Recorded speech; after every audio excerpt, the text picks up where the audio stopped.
Cet événement, en fait, de remise de trophées est lié à la création d'un club, donc EAF, le 20 décembre dernier, et aussi à la volonté de la CGPME nationale, et notamment dans le Cher, de vouloir mettre en avant le côté positif, enthousiaste, de la création, de l'entrepreneuriat en général, avec un focus, bien évidemment ce soir, plus particulier sur l'entrepreneuriat au féminin. Donc je suis très ravi, heureux de pouvoir mettre en avant ce côté positivisme, enthousiasme, dans un moment économique un peu tendu, où là, enfin, ce soir, on va pouvoir vraiment montrer les choses de façon positive, sans occulter évidemment le côté un peu difficile parfois des choses. Mais ce soir, l'intérêt, l'important, c'est de voir des choses positives avec des femmes qui vont pouvoir vous montrer quel enthousiasme elles ont sur l'innovation, sur la création, donc l'entrepreneuriat en général.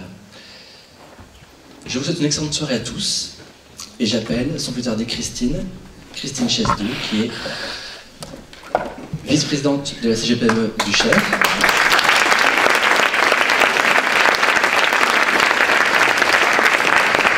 Et déléguée à l'entrepreneuriat au féminin. Christine. Merci Emmanuel. Bon, écoutez, je vous dis bonsoir à tous. Emmanuel a fait la longue liste de nos invités.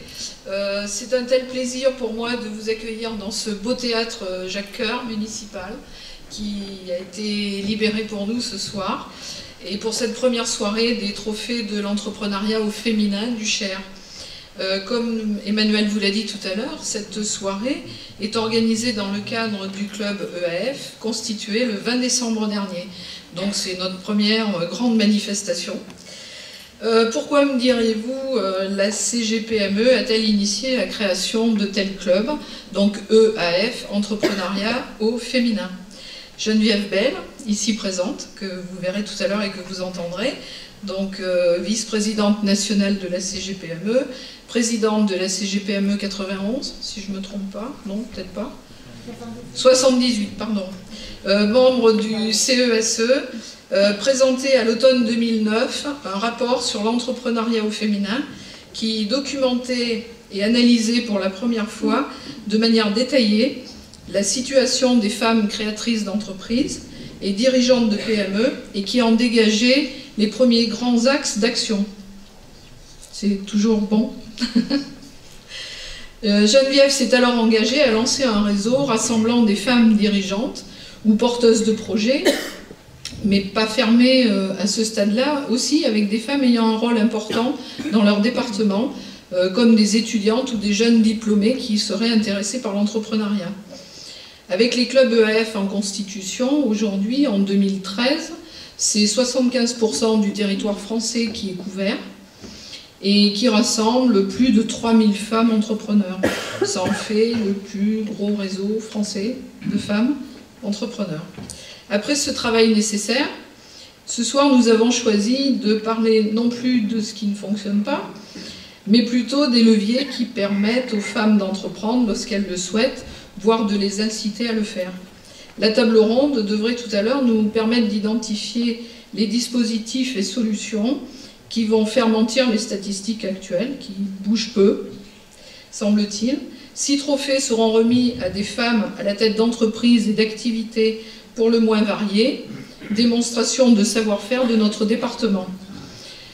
Les bons moments ne se terminent pas comme ça, la plupart du temps, du moins chez nous, donc nous aurons une belle part de convivialité et nous nous retrouverons dans un deuxième bâtiment historique et important dans notre cité, qui est le Palais Jacques Coeur, dont tout le monde en a plus ou moins entendu parler.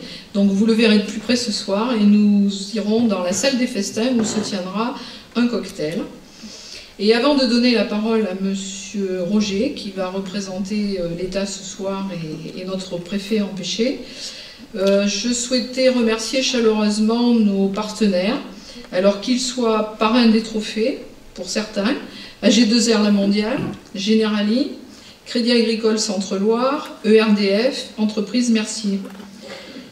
Les partenaires prescripteurs qui nous ont aidés à identifier les entreprises que vous allez découvrir ce soir si vous ne les connaissez pas.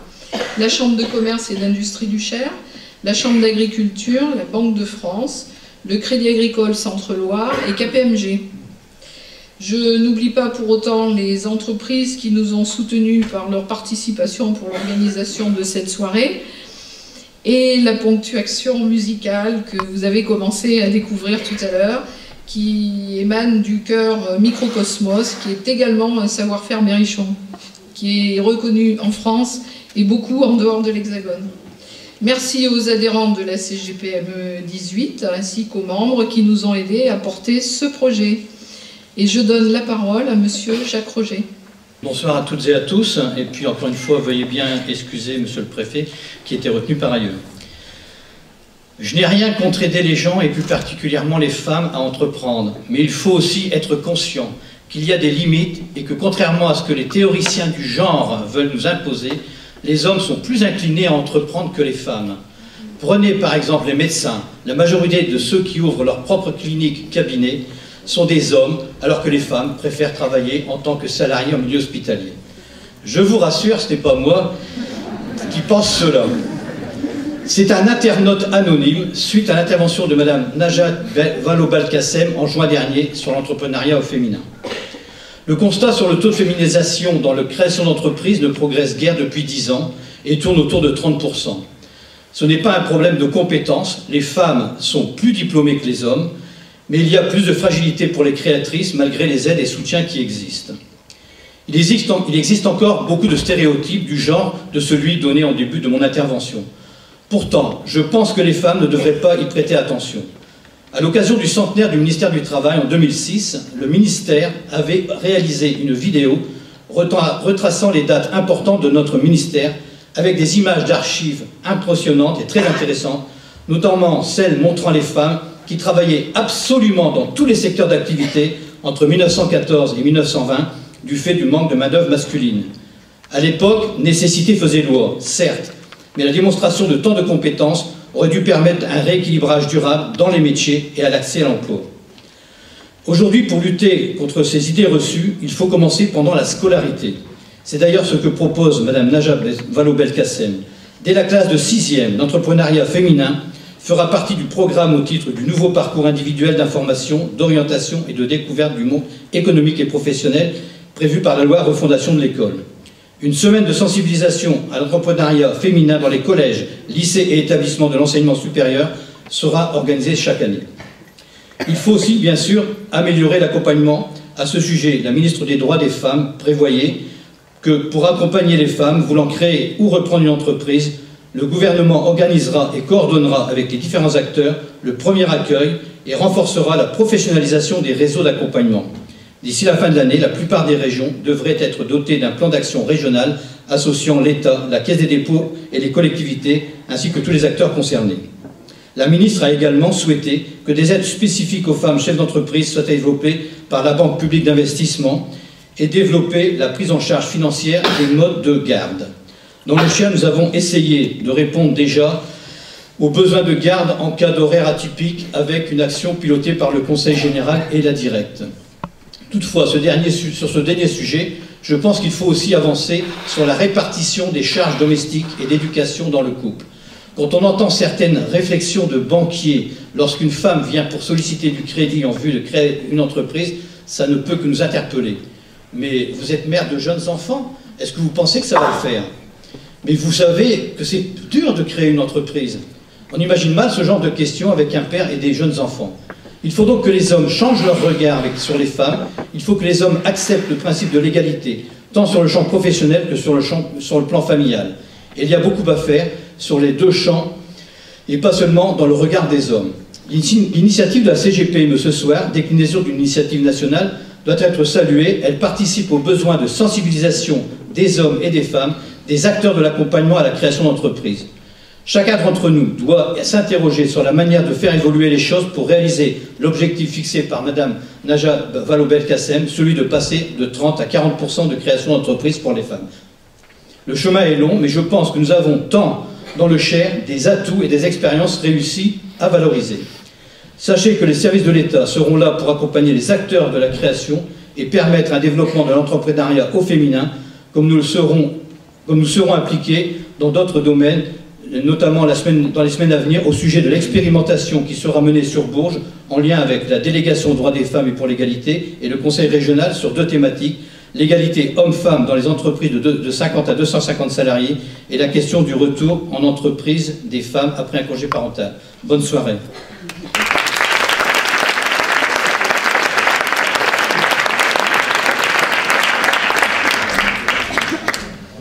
Bien, je vous propose de poursuivre par une table ronde. Alors pour cela, j'appelle les représentants de nos partenaires pour les tables rondes, donc AG2R La Mondiale, Generali, ERDF, Créa-École, Maison Mercier et Madame Oconi. Madame la députée.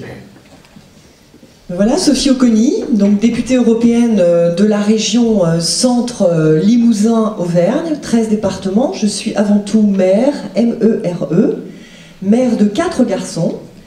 Et l'organisation pour une mère de 4 enfants voilà, dans une entreprise politique est tout à fait compatible. Et je serais ravie d'intervenir sur quel levier économique pour les femmes à la tête d'entreprise. Bonsoir à toutes et à tous, je suis Laurent Kessler, je suis le directeur départemental de RDF, donc groupe EDF en région Centre. Bon, l'entrepreneuriat, je ne suis pas forcément le mieux placé pour en parler, hein, puisque je reste salarié d'un grand groupe. Néanmoins, on a dans notre entreprise des similitudes de forme par rapport aux difficultés pour les femmes de progresser dans la hiérarchie, de devenir cadre supérieur, une difficulté dans la vie, mais comme l'a rappelé le directeur de la Directe, ça vient directement de la scolarité. J'expliquerai en détail les répartitions que j'ai au sein de l'entreprise entre les différents services. Pour faire simple, le service RH est constitué d'une population qui est à 100% féminine, les services techniques à 100% masculine, mais quand je publie des postes techniques, quand je reçois 200 CV pour 70 postes publiés, je reçois un CV de femme. Donc voilà, il y a des similitudes de forme par rapport à l'entrepreneuriat, et je vais peut-être les développer un peu plus tard. Merci. Vous avez un micro juste devant vous. Bonsoir, Anne Lavaux-Govillet. Moi, je suis chargée de communication à Generali et je m'occupe également de la communication de l'Observatoire des femmes et de l'assurance que Generali a lancé en 2011. Donc c'est vrai qu'à ce titre, on est forcément sensible au sujet de l'entrepreneuriat au féminin. Et tout à l'heure, je pourrais vous livrer une photographie un petit peu de la femme chef d'entreprise aujourd'hui, ses attentes, alors certes les leviers aussi pour les aider, et vous parler de quelques initiatives en 2014 pour les accompagner. Bonjour à tous, donc je suis Tatiana Boutrou. Je suis la responsable sur le marché des professionnels pour AG2R La Mondiale, sur le Cher et sur l'Indre. Donc je manage une équipe actuellement de 8 conseillers, dont 2 femmes et une assistante. Je suis maman moi aussi d'une petite fille de 2 ans, avec un conjoint qui travaille dans le 51, donc c'est aussi une organisation et ça se gère. Et je vous présenterai également l'entreprise AG2R La Mondiale qui a la volonté d'accompagner les femmes, que ce soit ce soir des femmes chefs d'entreprise, mais aussi au niveau du groupe par la promotion et la possibilité d'avoir des postes aussi à responsabilité. Bonsoir à toutes et à tous, donc Isabelle Limousin. Je suis la directrice des ressources humaines et des risques du Crédit Agricole. Donc je vais être le banquier. Je fais un coucou à Monsieur Roger tout de suite, parce que je pense que j'aurai un droit de réponse par rapport au message qui est passé. Et l'intérêt, je pense, par rapport à la vision que peut porter une banque sur l'entrepreneuriat au féminin, à la fois une banque, en plus une banque du territoire, hein, local, c'est à la fois donner cette vision de ce qui se passe sur le territoire pour les femmes en général, et puis une autre vision en qualité de directeur des ressources humaines, parce que je pense que là c'est lié dans la place de la femme dans l'entreprise, donc ça sera très intéressant. Voilà. Bonsoir, Daniel Mercier, je suis pâtissier chocolatier à Bougie dans le Cher. Alors je suis un peu scotché d'être invité ce soir parce que, alors est-ce que c'est par rapport à ma réputation de bien aimer les femmes, d'avoir créé une collection de chocolat autour des femmes pressées, le fait d'avoir 4 femmes à la maison, enfin mon épouse et et 3 filles, je sais pas trop. En tout cas, l'entrepreneuriat au féminin, enfin pour moi, je fais partie de ces gens qui sont un peu irrités par la journée de la femme, par toute cette mise en avant, parce que je trouve que ça devient un peu dépassé. Et ça me surprend toujours qu'on dise que les banquiers sont réticents à aider les femmes plus que les hommes. Enfin, je suis toujours un peu surpris par ça. Puis je pourrais vous parler de l'expérience dans mon établissement où sur 12 cadres, j'ai 8 femmes et j'ai pas confié ces postes parce que je préfère les femmes, mais parce que c'est elles qui répondaient le mieux aux compétences, et c'est qu'une histoire de compétences pour recruter dans une PME comme la nôtre en tout cas. Voilà. Très bien, merci beaucoup. Alors Madame la députée, est-ce qu'on pourrait aujourd'hui dresser un tableau de l'entrepreneuriat féminin, donc on va dire pour la partie création d'entreprise. Est-ce que vous sentez-vous sur le fait que vous étiez beaucoup sur le territoire dans différents départements, est-ce que vous avez une différence aujourd'hui, il y a 10 ans, sur le fait que les femmes se lancent plus dans la création d'entreprise qu'avant? Ou est-ce que ça n'a pas changé? Je pense que nous sommes en France dans une culture latine, dans une culture, dans des racines latines, dans une culture judéo-chrétienne qui fait que la femme chef d'entreprise, la femme qui entreprend quelque activité que ce soit, n'est pas forcément encore trop dans l'air du temps. Ça ne l'est pas encore en tout cas suffisamment. 52% des citoyens sont des citoyennes, en France et d'ailleurs en Europe. Ce sont les femmes qui sont les plus diplômées, qui disposent à 58,2% des diplômes les plus élevés. Et puis ensuite, quand on arrive dans le monde de l'entrepreneuriat, que ce soit comme chef d'entreprise ou comme dans l'encadrement des grandes entreprises ou même des moins grandes entreprises, eh bien, nous sommes obligés de légiférer pour que des femmes compétentes, de talent, arrivent à des postes en haut de la pyramide. Et à ce moment-là, nous devenons des quotas. C'est pas très agréable d'être un quota. Moi-même, je suis née d'une liste homme-femme, numéro 2 bien sûr, puisqu'on est rarement tête de liste quand on est une femme. Et donc je suis née quota. Et ça fait très mal.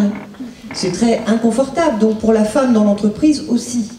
Et puis, vous êtes alors obligé de travailler 2 fois plus pour démontrer votre légitimité, que vous n'êtes pas qu'un quota. Et puis, lorsque vous travaillez, eh bien, vous avez des résultats. Et là, de quota, vous passez à suspecte. Que veut-elle? Elle veut ma place. Non, non, on veut juste vous montrer qu'on est à notre bon niveau et qu'on est capable d'assumer la fonction pour laquelle nous avons été soit élus, soit nommés. Et c'est déjà c'est une véritable gageure, on peut se le dire. Alors, au niveau, c'est une réalité, ça n'est absolument pas caricatural, c'est une réalité. Et c'est une réalité dans la plupart des pays du Sud de l'Union européenne.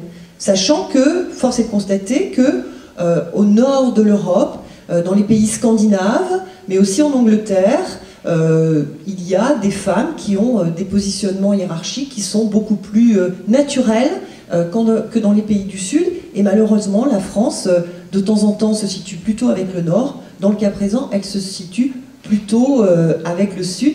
Et c'est très dommage. De la même façon, et comme on le disait tout à l'heure, je pense que l'accès à un certain nombre de facilités dans le monde de l'entreprise, de l'entrepreneuriat, l'accès à certains crédits bancaires sont, et c'est très clairement mesuré, ne sont pas aussi faciles pour la femme que pour l'homme. Et à ce sujet, j'y reviendrai certainement tout à l'heure, je pense qu'à travers le fonds FEDER, le fonds FEADER, le fonds FSE, l'Europe peut être un levier économique.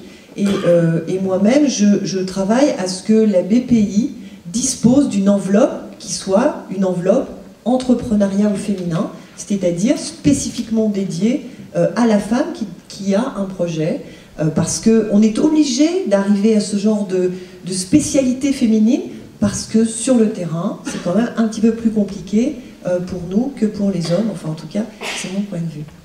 Très bien, merci. Tout à l'heure, vous évoquiez le fait que ça venait de très loin. Il y avait des réflexes en fait, qu'on pouvait acquérir pendant l'enfance, ou l'éducation assez jeune. Est-ce que vous pourriez un petit peu développer cette partie-là? Pour vous, votre sentiment, je parle à monsieur, voilà. Voilà, l'éducation, ça veut dire quoi en fait? Qu'est-ce qu'il faudrait changer dans l'éducation pour que les choses puissent plus bouger aujourd'hui? Alors, bon. Déjà, je vais parler un peu de rémunération déjà pour commencer. Hein. Je vais essayer de développer ça en trois temps. Sur la partie rémunération, les entreprises ont aujourd'hui des situations qui sont différentes en fonction des codes éthiques, des chartes éthiques qui les régissent. Alors il y a la partie législative, hein, de toute façon, qui est une obligation, et puis des entreprises qui vont plus ou moins fortement dans cette voie. Alors pour ce qui est du groupe EDF, ça a été réglé depuis quelques années, puisqu'on a des grilles salariales, et à poste équivalent, ce sont des salaires équivalents. Et après, il y a la position des femmes dans l'entreprise, le statut, l'appartenance à des comités de direction. Et là, on a mis en place un système de quotas, parce que ça aussi, ça commence par là, en ce qui concerne l'encadrement. On a 25% de femmes environ dans l'entreprise, et on cherche à avoir 25% de femmes dans les comités de direction. Bon. Après, on est sur des situations, sur les strates intermédiaires dans l'encadrement, sur la haute maîtrise, sur les personnels d'exécution, qui est parfois caricatural. J'évoquais les services ressources humaines, vous avez à la gestion de paie, vous rentrez sur un plateau, vous n'avez que des femmes, mais au niveau des techniciennes, mais également d'encadrement. C'est-à-dire que toute la structure verticale est une structure féminine. Sur la partie technique, les travaux sous tension, 20 000 volts et au-delà, vous n'avez que des hommes, du bas en haut de la pyramide. Et moi, ce qui me frappe, c'est au niveau des recrutements, l'impossibilité que nous avons à faire varier le curseur sur nos recrutements. Parce que quand on publie des emplois techniques, on n'a que des candidatures d'hommes, pratiquement. Donc, on voudrait faire un effort pour intégrer des femmes qu'on ne le pourrait pas, parce que d'elles-mêmes, elles ne sont pas candidates. De même que les hommes ne sont pas candidats sur des emplois de type RH, ou sur des emplois de type contentieux dans l'entreprise. C'est un fait. C'est lié certainement à l'image qui est donnée dès le plus jeune âge aux filles. Quand on va dans les IUT, quand on fait des challenges techniques dans les IUT, majoritairement, ce sont des garçons qui sont présents et qui, derrière, ont les diplômes pour entrer sur des emplois techniques, alors que les filles ont des diplômes pour entrer sur des emplois plutôt administratifs. Voilà. On reste quand même sur des clichés à ce niveau-là. Et là, la marge de manœuvre de l'entreprise est quand même limitée, parce que même si on veut faire une discrimination positive, par rapport à un flot de candidats masculins très supérieur au nombre de candidatures féminines, eh ben, on a du mal à déplacer le curseur. Tout à l'heure, vous évoquiez chez Generali des éléments, des actions que vous mettiez en œuvre. Est-ce que vous pourriez un petit peu les expliciter? Oui, tout à fait. Alors déjà, nous, chez Generali, il n'y a pas de quota. On a une femme qui est membre du comité de direction générale et on a 30% de femmes cadres dirigeantes. Ce qui n'empêche pas effectivement de retrouver des métiers qui sont plus masculins et d'autres féminins. Enfin, on est aussi confrontés au même sujet. Nous, ce qu'on a choisi chez Generali, donc via l'Observatoire des femmes et de l'assurance, on s'est positionné non pas sur un réseau de femmes en entreprise dont l'objectif était de promouvoir la carrière, ce qui est évidemment tout à fait louable. On a pris un petit peu l'angle du business. Nous, notre objectif, ça a été de mieux cerner les attentes de nos clientes, leurs besoins, et puis de capter un peu les tendances sociétales qui pouvaient avoir un impact. Donc chaque année, en fait, on réalise depuis 3 ans un baromètre avec l'Institut CSA pour donc mieux cerner et avoir un petit peu une photographie de ce que peuvent attendre les femmes en termes d'assurance. On a fait un focus sur les femmes chefs d'entreprise, donc c'est assez intéressant et ça montre qu'il y a plein aussi de points positifs qu'on peut tirer pour les encourager aussi, encourager d'autres femmes à se lancer dans l'entrepreneuriat. Ce qui ressort rapidement, les dirigeantes d'entreprise en général sont prudentes, mais elles sont prêtes à imposer leur point de vue. Et contrairement à une idée reçue, elles sont moins nombreuses que les hommes à avoir recherché le consensus. Donc elles sont prêtes aussi à monter au créneau, à être en conflit et vraiment à défendre leur position. Elles se caractérisent aussi par une approche stratégique plus prudente que leurs homologues masculins.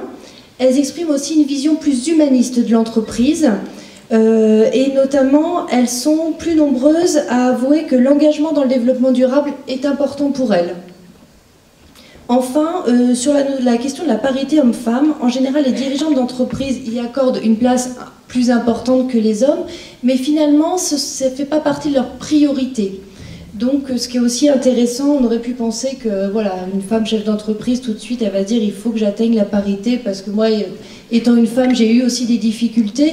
Mais non, elles sont vraiment concentrées sur leur activité économique, et c'est vraiment la priorité, faire marcher le business. Donc voilà, pour vous donner un petit peu une idée. Et ensuite, nous, par rapport à notre métier d'assureur, on s'aperçoit par rapport aux hommes qu'elles ont besoin de conseils.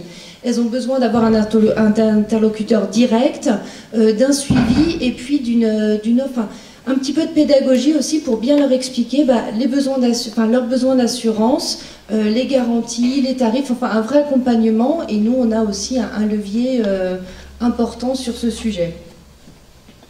Donc voilà, pour vous donner une image des femmes chefs d'entreprise. Alors, chez G2R, est-ce que vous faites aussi ce genre des actions particulières, ou bien vous accueillez des publics, femmes ou hommes, de façon indifférenciée? Alors, donc il y a l'entreprise AG2R La Mondiale, et moi je suis plutôt entre guillemets ex-La Mondiale, donc c'est le marché des professionnels, c'est-à-dire qu'on va intervenir auprès de chefs d'entreprise, artisans, commerçants, professions libérales, dans le domaine de la protection sociale. Donc on est amené à rencontrer tout type de professionnels, que ce soit bien sûr un homme ou une femme.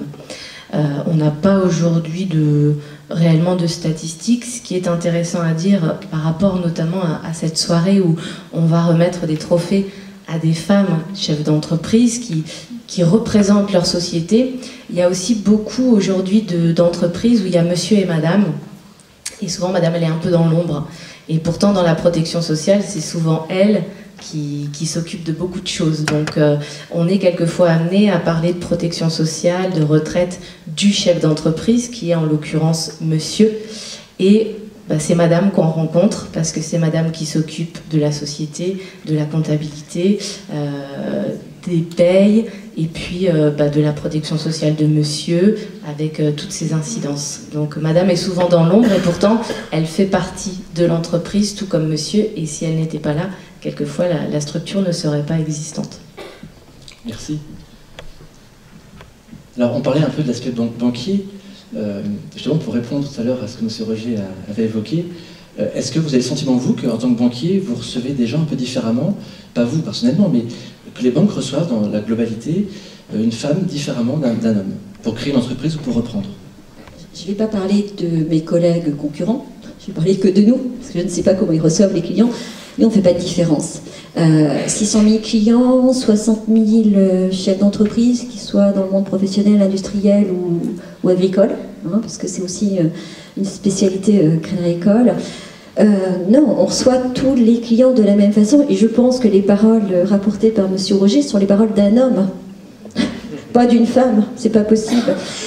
Aujourd'hui, on a à peu près 25% de chefs d'entreprise féminines. Voilà, donc c'est pas neutre.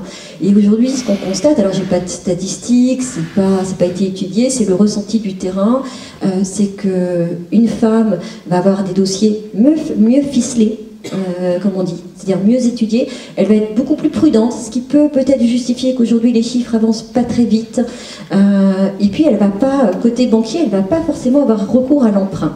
Ça c'est aussi un trait de caractère d'une femme, hein. Souvent on nous dit qu'on est très dépensière, et ben dans le milieu finalement entrepreneurial, merci Daniel, on est super prudente en fait. On va mettre un peu... voilà, donc c'est vrai. Et là, par contre, je crois que statistiquement, c'est des choses qui sont prouvées. Une femme va regarder avant de recourir à l'emprunt. Plus spécifiquement, il va essayer de ne pas recourir à l'emprunt. Et c'est pour ça que derrière les chiffres, je pense qu'il faut décoder encore un peu plus. Ensuite, un point que je partage avec vous, c'est que quand on dit entreprise avec une chef d'entreprise au féminin, on ne comptabilise pas effectivement toutes les entreprises où derrière l'homme, il y a la femme. Voilà. Et c'est une histoire de couple. Et je pense que c'est avant tout ça. Je ne sais pas si... Moi, je ne suis pas pour les quotas, hein, même si je pense on va avoir finalement des avis très différents sur le sujet. Je pense que quand on est entrepreneur dans l'âme et qu'on arrive à mettre les moyens, et les moyens ça commence certes par l'école, ça commence aussi après, c'est-à-dire quand on arrive sur le marché du travail, je pense que le rythme de l'entreprise au féminin est différent du rythme de l'entreprise au masculin, parce qu'il y a des temps de vie, ça on le voit également. Nous, donc, ce qu'on peut voir, c'est qu'il y a des entreprises quand on sort de l'école qui sont tenues par des femmes, puis après il y a une période, peut-être il y a une petite veille, on va dire, en tout cas une mise en parenthèse, et ensuite on retrouve des chefs d'entreprise quand les enfants sont un peu plus grands, quand ils sont élevés, on a envie de s'investir, et voilà, et de nouveau ça suscite finalement des créations d'entreprises. Voilà, donc je pense que les chiffres sont en train de changer, en tout cas nous on le constate, hein, donc c'est lourd à faire changer parce que les stocks sont là, hein, on va se dire, par contre la tendance est bonne. Et puis juste un petit clin d'œil côté banquier, si aujourd'hui, contrairement à Laurent côté ERDF, moi j'ai une entreprise 61% féminine, enfin 61% des collaborateurs sont des femmes. La difficulté en banque c'est de trouver des hommes. Donc moi si je dois faire des quotas, c'est pas des quotas pour les femmes, c'est des quotas pour les hommes que je vais faire. Voilà, parce que le monde c'est pour moi un équilibre. C'est ce qu'on recherche, je crois, dans nos entreprises, c'est l'équilibre, parce que c'est cet équilibre qui est encore la meilleure des choses. Voilà. Donc je pense que c'est un homme, parce que, et pas un homme, et pas un banquier, un homme banquier, Monsieur Roger qui a dit ça, parce que si on tombe en plus sur une femme, je pense que l'écoute d'une femme vis-à-vis d'une femme, quand elle sait les étapes qu'elle va passer pour créer son entreprise, est beaucoup plus active. Voilà. Et je n'ai pas de statistiques là non plus, mais il ne me semble pas, puisque j'ai 2 casquettes RH et responsable du risque, il ne me semble pas en plus que j'ai beaucoup de clientes féminines dans mes services contentieux. Donc elles sont d'autant plus prudentes. Et oui, mais oui, t'as raison. Et puis, autre constat, c'est qu'il ne me semble pas non plus que j'ai vu depuis 20 ans des dossiers plus refusés parce que c'était des femmes que des hommes. Voilà, je pense qu'il y a des dossiers dans lesquels on croit, des dossiers dans lesquels on croit moins, et c'est pas le fait d'être une femme ou un homme qui fait que le banquier va accompagner. Très bien, merci. Monsieur Mercier. Oui.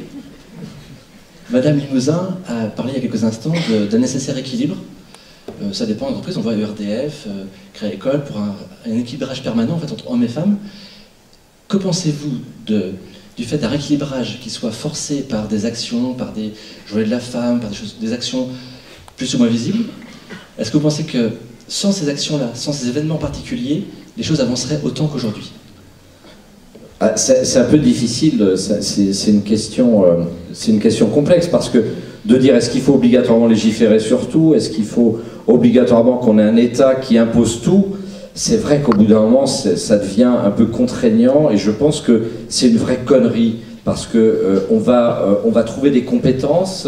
C'est vrai quand on est chef d'entreprise, enfin moi je suis au début d'une histoire, même si ma maison a 101 ans, je suis toujours au début de l'histoire, en train de monter cette PME.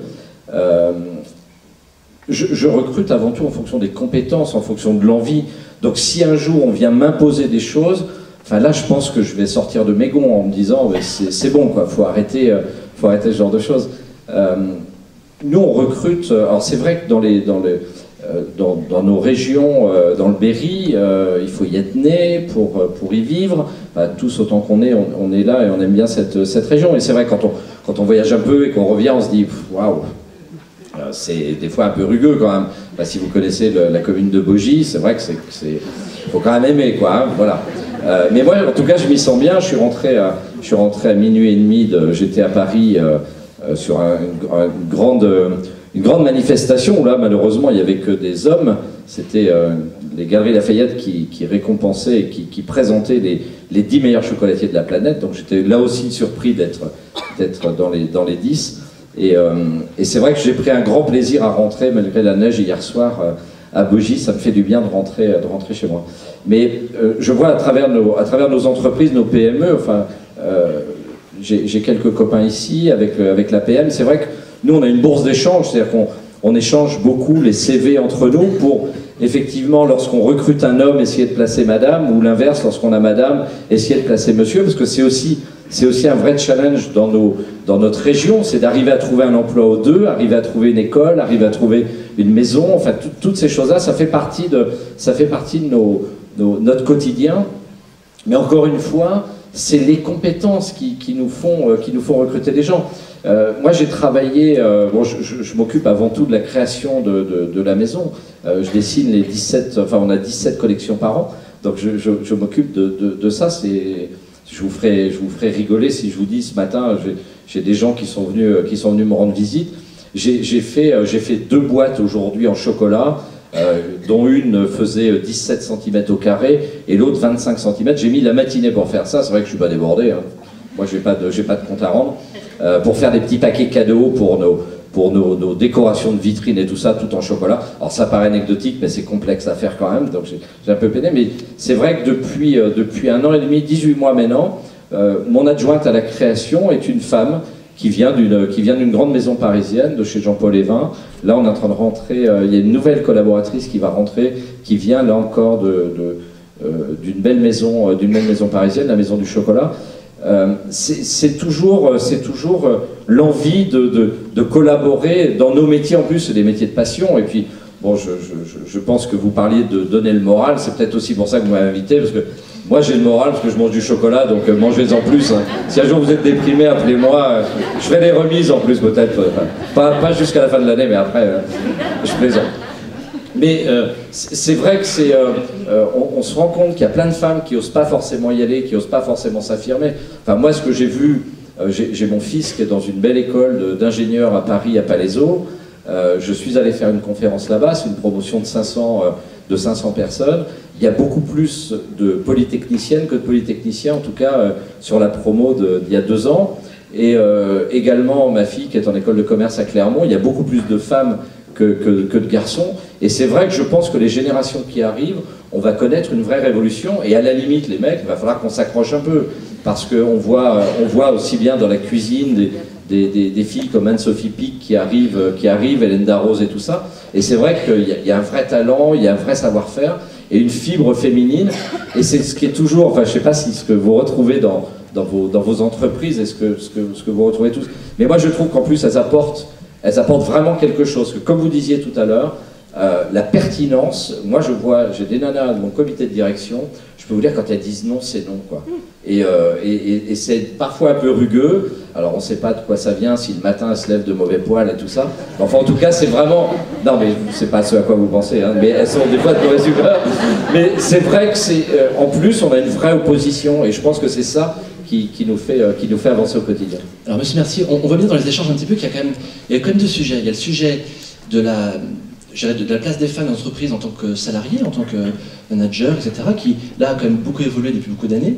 Et puis il y a quand même malgré tout un autre sujet qui est l'entrepreneuriat au féminin, qui est la création ou la reprise d'entreprise pour une femme, qui est quand même beaucoup plus freinée que le fait qu'aujourd'hui les femmes ont des postes, alors c'est pas partout le cas, mais grosso modo aujourd'hui on peut considérer quand même que les femmes et les hommes sont plutôt à égalité sur l'accès à des postes élevés. Donc on voit bien qu'il y a un sujet malgré tout qui est plus complexe que l'autre, qui est la création ou la reprise. On parlait de freins, alors, et puis beaucoup de chiffres hein, qui expliquent notamment certaines choses. On parle de 30% environ de femmes aujourd'hui qui ont, par rapport aux hommes, une entreprise. Mais on dit, vous l'avez dit plusieurs fois, hein, que les femmes se lancent avec beaucoup plus de préparation en amont, et quand elles se lancent, on va dire que c'est beaucoup plus sécurisé. Et les chiffres aujourd'hui qu'on a sur l'EAF montrent qu'il y a moins de femmes qui créent, par contre, les femmes qui créent rendent l'entreprise plus pérenne parce qu'elles l'ont plus préparée. Voilà, donc c'était juste un petit retour sur le côté chiffre. Alors, très rapidement, j'aimerais que chacun, on va revenir comme ça, puis on finira par Mme Oconi. Si chacun pouvait donner une idée, une action concrète pour aider, non pas à des postes en entreprise en tant que salarié, mais à la création ou à la reprise, pour qu'on passe de 30 à 40, 45%, 50% des femmes qui créent une entreprise, qu'est-ce qu'on pourrait faire? Monsieur Mercier. Une action concrète. Une seule idée, c'est court. Et puis en plus, j'ai pas le temps de réfléchir, c'est sympa, merci beaucoup. Non, mais c'est pas grave, je vais la trouver l'idée. Elle n'est pas là, mais elle va arriver. Je pense que la principale idée, c'est l'envie et d'en parler. Et aujourd'hui, on n'est plus isolé. Il y a possibilité de venir échanger avec un certain nombre de corps de l'État, en tout cas que ce soit les chambres consulaires, que ce soit la BPI et tout ça, au niveau de l'innovation. Je pense qu'il y a des gens qui sont là pour conseiller et donner le petit coup de pouce. Et après, il y a aussi des clubs de chefs d'entreprise, comme l'APM, où on est très demandeur de femmes qui ont envie de créer leur PME et qu'elles viennent aussi nous solliciter. Moi, j'ai plein de gens qui m'appellent régulièrement en me disant « Et si je veux monter ma boîte, comment je dois faire ?» Donc je pense que c'est aussi notre rôle, chef d'entreprise, un peu vieillissant, d'être le relais et de conseiller, de donner des pistes. Donc avant tout, c'est faire naître l'envie d'y aller, quoi. Et puis faire partager notre expérience. Ce qui est évident, c'est que créer une entreprise, c'est un vrai investissement, c'est une vraie envie, mais avant tout, c'est l'esprit d'entrepreneur, c'est l'idée un peu marrante. Moi, j'ai pas de mérite. Mon grand-père était pâtissier chocolatier, papa est pâtissier chocolatier, je suis pâtissier chocolatier. C'est mort de plaine, vous voyez, j'ai pas d'originalité dans ce que je fais. Mais je pense que c'est important de faire naître les envies et puis de donner le petit coup de pouce en conseillant, en aidant. Et justement, je pense que si le tissu économique se maille un peu, ne pas faire confiance qu'à l'État, parce que au bout d'un moment, ils ne peuvent pas tout faire, il faut arrêter de tout attendre. Nous, on est là, les uns les autres, pour serrer les coudes et se donner des idées et aider les créateurs. Donc la bonne idée, c'est de venir justement en parler avec des chefs d'entreprise. Donc donner l'envie. Donner l'envie. En tout cas, j'espère que ces soirées comme celle-ci donneront envie à des personnes dans le public de pouvoir créer et reprendre une entreprise. Je partage. J'ai eu le temps, merci. Je crois, après donner l'envie, il y a les moyens. Je pense qu'il y a des moyens, il en existe, et ça c'est bien, il en existe de plus en plus. Je ne parle pas que des moyens financiers, je parle des moyens qui vont autour de la vie personnelle de la femme. Je pense que c'est un des points les plus importants, il faut rassurer. Il y a l'envie, il y a le fait de dire que ça existe, que ça marche, il y a la communication qui va autour, et je crois simplement, pour moi, il faut poursuivre ce qu'il y a déjà aujourd'hui. Il y a des choses qui sont mises en œuvre, qui font bouger les lignes. Il faut juste persévérer, parce qu'on sait, dans une situation économique en plus, la femme n'est jamais gâtée. Et donc là, ça serait pire que tout, que dans un contexte un peu plus compliqué en plus, le rôle de la femme dans le développement des entreprises, alors qu'elle a un rôle majeur à jouer, soit en plus freiné. Voilà. Donc donner l'envie, donner les moyens. Oui, pas faire peur. Une idée, une action concrète. Alors, une idée, ça serait de développer les forces que la femme possède en elle, et notamment une qui me vient à l'esprit, c'est de dire, il y a une expression qui peut résumer une des forces de la femme, c'est main de fer dans gants de velours. C'est-à-dire que la femme chef d'entreprise, elle va diriger son entreprise, emmener ses équipes, et en même temps, elle va avoir cet art de communiquer et de quelquefois utiliser les bons mots, les mots justes pour faire passer son message et faire adhérer. Donc c'est vraiment prendre conscience des forces qu'elle a, de ses qualités, et vraiment après de les mettre en avant pour foncer et puis créer ce qu'elle a envie de faire. Très bien, merci. Alors pour compléter une idée et puis une action concrète, nous c'est d'aller à la rencontre des femmes chefs d'entreprise. On a déjà réalisé l'année dernière un pilote. C'est de les rencontrer lors de déjeuners par exemple, de moments de convivialité, de les écouter et puis de les conseiller, nous sur notre métier qui est l'assurance, puisque quand on monte sa boîte, on a besoin de s'assurer. Donc souvent ce qu'elles nous disent, c'est effectivement que c'est un domaine qui leur paraît ardu, complexe, et nous on propose de les accompagner pour les conseiller au mieux et répondre à leurs questions. Donc peut-être qu'en 2014, notre premier déjeuner, ce sera dans votre région pour rencontrer donc, les femmes chefs d'entreprise ou qui désirent le devenir. Et puis on a aussi la volonté de fédérer les femmes chefs d'entreprise autour de notre démarche performance globale, dont on pourra évoquer quelques mots tout à l'heure lors de la remise des trophées. Bien, je vais reprendre mon propos de tout à l'heure et le compléter un peu, parce que j'ai parlé d'égalité salariale, de quotas. Bon, c'était les premières étapes, mais évidemment ça ne suffit pas, il ne faut pas s'arrêter là. Ce qui compte après aussi beaucoup, c'est l'équilibre vie privée, vie professionnelle. Je ne pense d'ailleurs pas que ce soit une revendication purement féminine. Les hommes ont également cette revendication-là, et aujourd'hui, force est de constater quand même, à la fois moi, puisque je suis là ce soir et ma femme garde des enfants, mais dans la vie de l'entreprise, c'est souvent ça, dans la mienne. Et la garde d'enfants, aujourd'hui, c'est aussi un problème. Donc, dans les entreprises, on a pu mettre en place des chèques emploi-service pour permettre la prise en charge des enfants à des horaires qui sont des horaires inhabituels. Donc, il y a certainement quelque chose à faire aussi au niveau de l'entrepreneuriat, au niveau des structures publiques, de façon à accueillir les enfants parfois à des horaires décalés. Donc, il y a quelque chose à faire. Et puis, l'autre action, c'est valoriser l'image de la femme qui entreprend, hein, la mettre en avant, et je crois que c'est ce qu'on fait ce soir. Donc, évidemment, l'action que l'on mène ce soir contribue à faire bouger les lignes. Merci. Alors, on va conclure cette table ronde avec vous. Vous évoquez... Je veux quand même dire je veux quand même répondre à la question que vous avez posée. Moi, il me semble qu'il y a un élément utile à la femme pour réussir dans sa carrière de chef d'entreprise ou de politique, parce que finalement, politique c'est aussi une entreprise, eh bien c'est qu'elle soit bien mariée.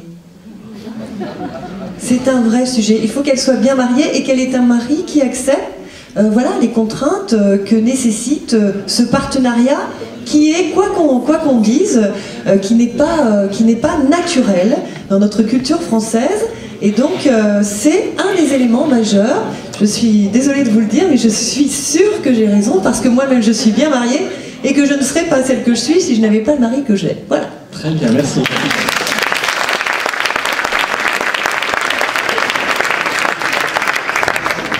Alors, pour conclure cette table ronde, vous évoquiez tout à l'heure, Madame la députée, le fait de pouvoir donner des moyens, des financements. J'aimerais que vous évoquiez rapidement en fait, deux points essentiels. La BPI, mais aussi tout ce qui est fonds européens, les FEDER, pour dire quel effet de levier ça peut avoir sur les femmes qui veulent créer ou qui veulent reprendre. Oui, j'y viens tout de suite. Je voulais juste dire, je suis contre les quotas. Je sais pas, j'ai peut-être pas été très claire. Je suis née de ça. Je sais trop combien ça fait mal pour être contre les quotas. Et je suis contre la législation pour la législation. Elle empêche d'avancer, à mon avis.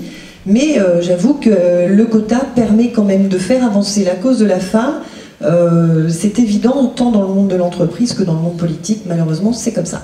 Alors, pour ce qui concerne la BPI, alors la BPI, aujourd'hui, monsieur le directeur de la Direct, hein, c'est une structure qui fonctionne, qui est en démarrage, je dirais. Il lui manque, à mon avis, et c'est ce que j'ai dit à madame Belkacem, je trouve qu'il lui manque cette dimension. Parce que là où je ne suis plus d'accord, alors évidemment le Crédit Agricole intervient énormément sur ces territoires, mais un magazine, genre combien ça coûte ou ça se discute, enfin je ne sais plus le nom du magazine, mais peu importe, un magazine de consommateurs, a fait une enquête et à dossier identique, l'un porté par un homme, l'autre porté par une femme, sur un certain nombre de territoires français. Celui de l'homme a été financé, pas celui de la femme.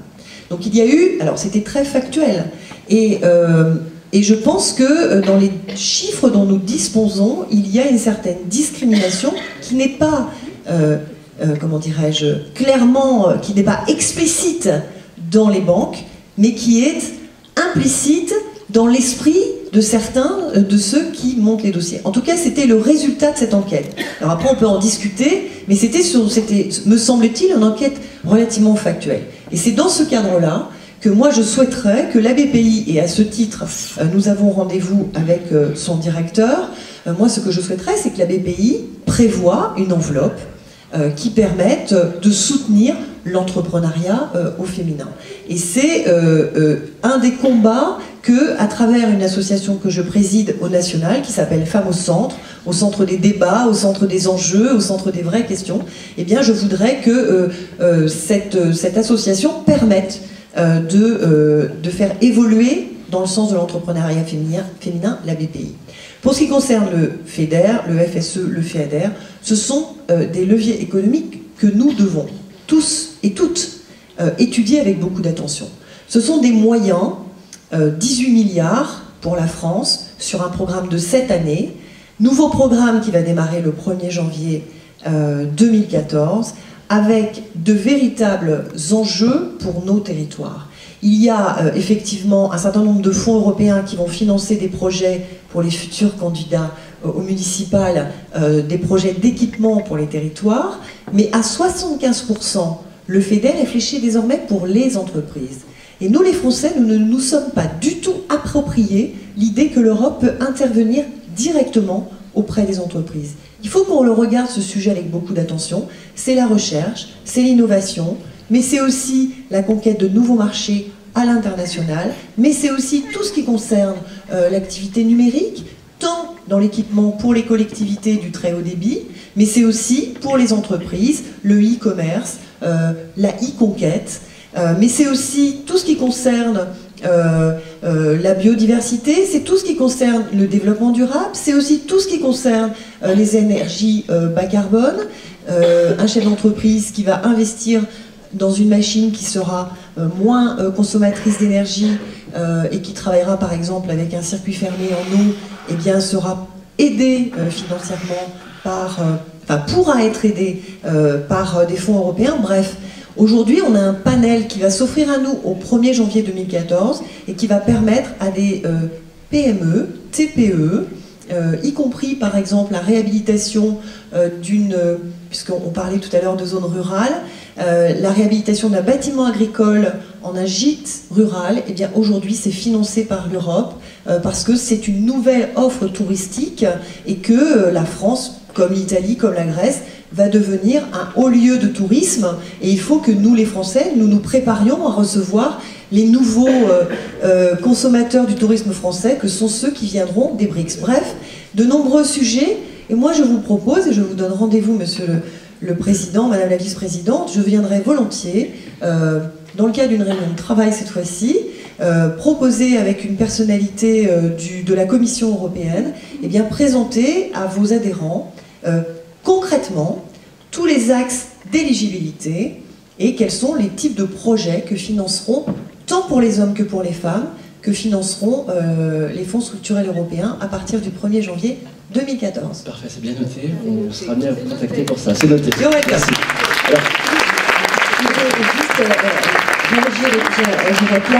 Alors, je pense que de l'argent, il y en a. Des projets, il y en a un peu moins, que ce soit du côté des hommes et des femmes. Et c'est pas une communication telle que vous la citez qui dit qu'effectivement à deux dossiers identiques, celui de l'homme est pris, celui de la femme ne l'est pas. Je ne sais pas d'où sort l'analyse, mais en tout cas, ça n'encouragera sans doute pas les jeunes femmes à aller voir les banquiers. Je pense que l'État peut faire des choses, mais ne peut pas tout faire. Et qu'il y a un tissu, aujourd'hui l'État a besoin de fonctionner avec les banques, les territoires ont besoin de fonctionner avec les banques, et rien que ça, je trouve que c'est décourageant.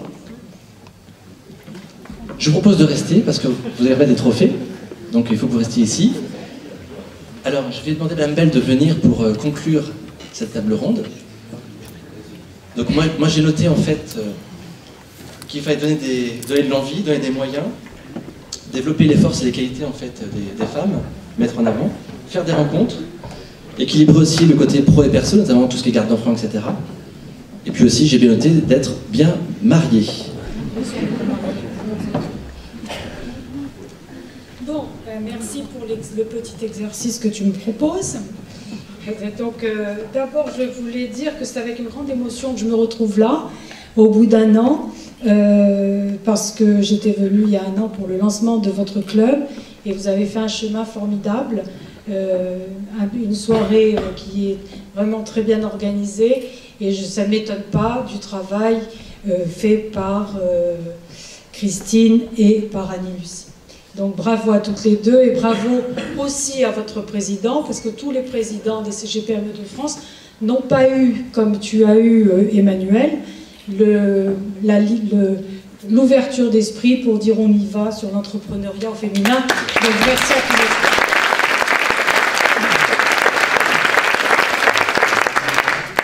deux. Alors, donc si j'ai bien compris, j'ai deux exercices à faire. Le premier, c'est de faire un petit peu le tour de tout ce que vous avez dit dans cette table ronde, et le deuxième, c'est de vous dire comment est née l'aventure EAF, donc à la CGPME, et là on en est à l'heure actuelle. Alors je vais vous prendre les uns après les autres, excusez-moi, j'ai noté, j'ai pris quelques notes, ça va pas être évident.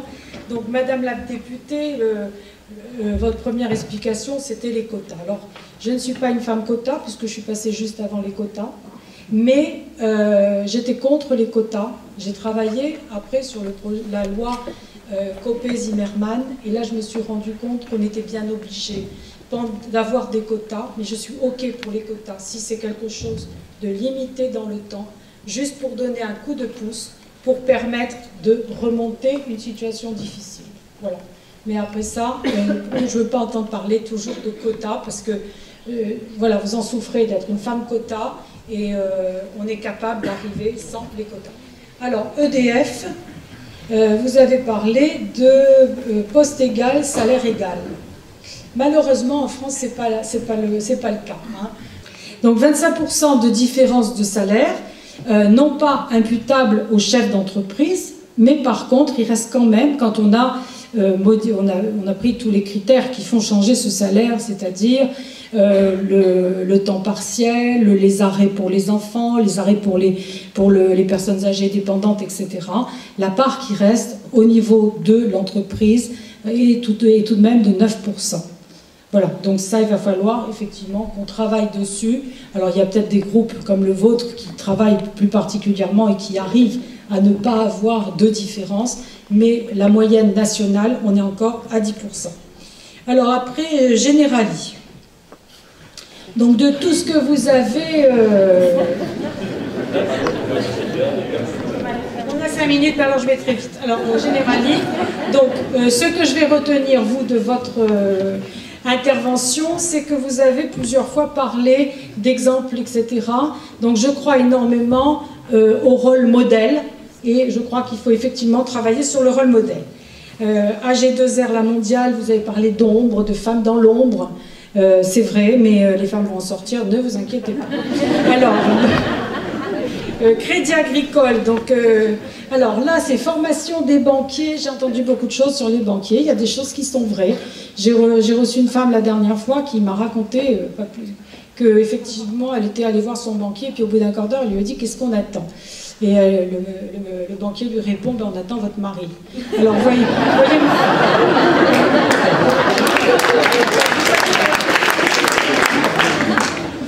voyez, Madame la députée, il ne faut peut-être pas être toujours bien mariée pour monter une entreprise. Donc voilà, donc sans mari, il fallait qu'elle... Et puis la pauvre dame, elle avait aussi voulu racheter un bateau de pêche, hein, il faut quand même le dire. Alors je pense que le problème des banquiers vis-à-vis des hommes et des femmes est un vrai problème à l'heure actuelle, mais il n'est pas forcément dû à une différence de genre. Il est dû aussi parce que les banquiers ne connaissent pas tous les nouveaux métiers des services que les femmes veulent créer.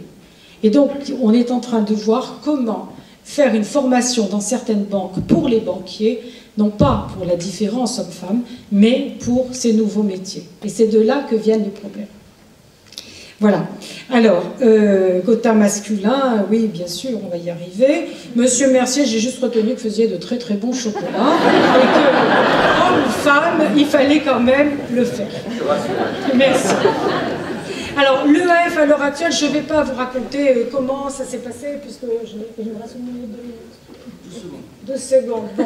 Alors, je vais simplement vous dire que j'ai fait une étude au Conseil économique sur l'entrepreneuriat au féminin que j'ai publiée en 2009. Il y a eu beaucoup de compliments, mais ça s'est arrêté là. Et quand la ministre Najat Vallaud-Belkacem a été nommée, j'avais fait un livre blanc, enfin on l'avait fait tous ensemble en France, un livre blanc qu'on a remis aux différents présidentiables.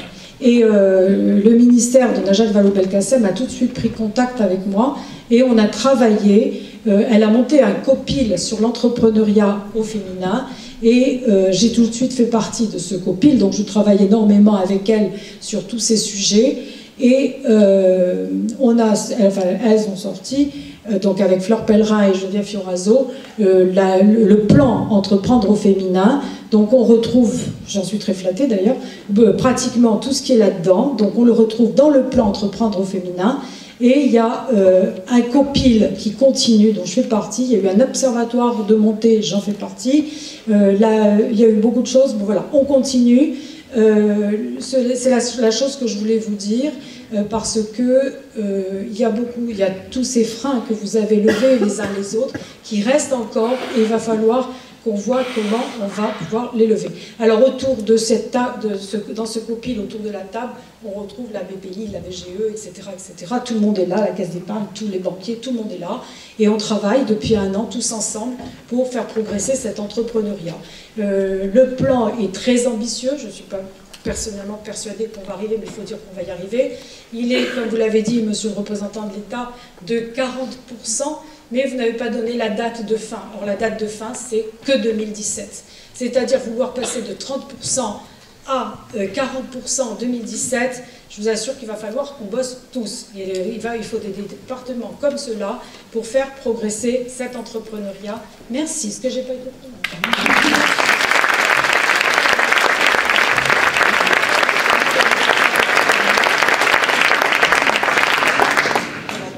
On a quelques prix, quelques lots à remettre. Alors je vais appeler les partenaires Orange, SSL Europa.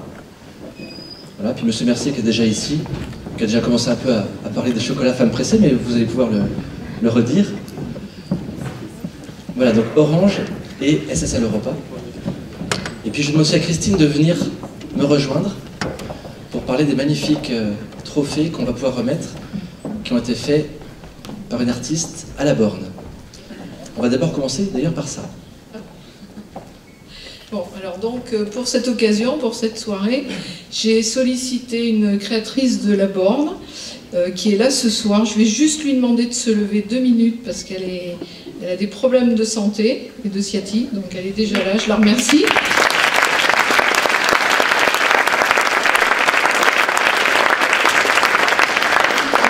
Il s'agit d'un autre savoir-faire encore de notre territoire, et vous voyez combien il est riche ce soir. Donc Marilène Mileriou, peut-être que certains la connaissent.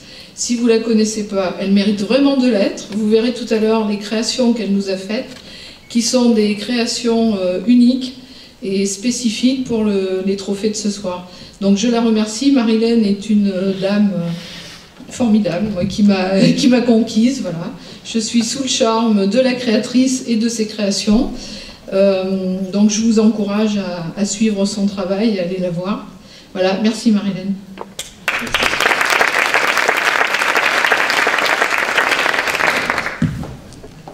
Voilà, SSL Europa, je vais vous présenter. Bonsoir messieurs et mesdames. Je suis Christelle Bridier, représentante de SSL Europa. SSL Europa est spécialisée dans la sécurisation des informations dématérialisées, c'est-à-dire les sites internet, et nous faisons également de la signature électronique à valeur probante. Donc ce soir, j'ai l'honneur d'offrir aux gagnantes du trophée une clé sécurisée qui permettra de transporter les données en mode sécurisé et de se connecter à Internet en toute sécurité. Voilà.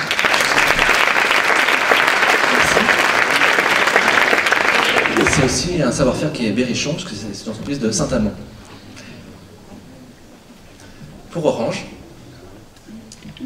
Bonsoir à toutes, bonsoir à tous. Je suis donc Christophe Beauvais, directeur des relations avec les collectivités locales pour le Cher et l'Indre.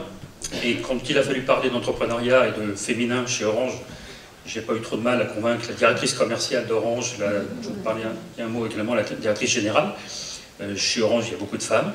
Et donc, nous sommes très fiers de remettre à une des lauréates un terminal 4G. Vous savez toutes et tous que la 4G chez Orange a ouvert à Bourges il y a maintenant quelques semaines. Donc, on est très fiers, voilà, de donner cette possibilité à une lauréate et puis d'offrir également quelques autres lots aux autres lauréats. Voilà. Merci beaucoup.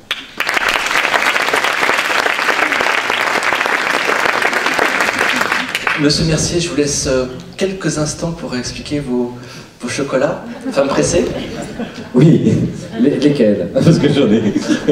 Les chocolats femmes pressées. Ah, des femmes pressées. Oui, parce qu'on les remet tout à l'heure pour, pour l'ensemble des nominés des gagnantes. Voilà. J'ai apporté des bonbons parce que les fleurs c'est périssable. Enfin, je sais faire que ça en plus. Donc. Oui, les femmes pressées, c'est un petit clin d'œil parce que dans ma famille, on a toujours eu l'habitude de créer des spécialités pour chaque événement. Et de les faire coopter par la famille. Donc on a 2 grands-messes annuelles, enfin surtout une un peu plus importante, on est entre 90 et 102, ça dépend si tout le monde répond présent, si tous les étrangers sont là, enfin bref, et on fait déguster. Et pour parer le coup, ben, moi quand je fais des créations, je les apporte toujours à la maison, comme j'ai l'avantage d'avoir plein de monde chez moi, donc je fais déguster. Et Pendant 15 jours, je me suis heurté à un mur. Ma fille, Jeanne, qui a 10 ans, qui était dans son bain, qui me dit c'est quoi papa? Non, pas une ganache, non, t'as pas un chocolat au lait? Parce que là, j'ai une journée... l'histoire géo, aujourd'hui, c'était difficile. 10 ans, hein, donc voilà, ça promet.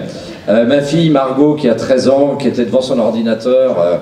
en me disant, papa, je suis débordé de boulot. En fait, je lui dis, mais je change de logiciel, là, t'es sur MSN, Facebook. Donc, je pensais que t'étais en train de bosser. Ma fille Pauline, qui a 20 ans, qui elle avait mon épouse favorite, qui me dit, ah ouais, non, pas cette heure-ci, pas ce chocolat-là. T'as pas du noir, parce que là, j'ai une journée un peu compliquée cet après-midi, j'étais avec mes copines, enfin. Et puis, j'ai fait le shopping de rentrée, machin truc. Ah ouais, mais... Non, mais attendez. Alors, je vais tout de suite clarifier des choses. Mon épouse est chef d'entreprise, elle aussi. Donc, si vous voulez, de temps en temps, elle va faire du shopping, comme moi, de temps en temps, je vais faire du shopping. Donc, arrêtez de me chambrer. Il n'y a pas que moi qui bosse à la maison. Ce soir, certes, elle est à la maison avec mes filles, mais autrement, elle est très souvent aussi en déplacement. Et du coup, je me suis dit, mais... Et si je faisais quelque chose autour des femmes? Donc j'ai créé 6 tablettes de chocolat à travers les 6 instants du shopping, entre copines, au bureau, love bien sûr, parce que c'est important, sport.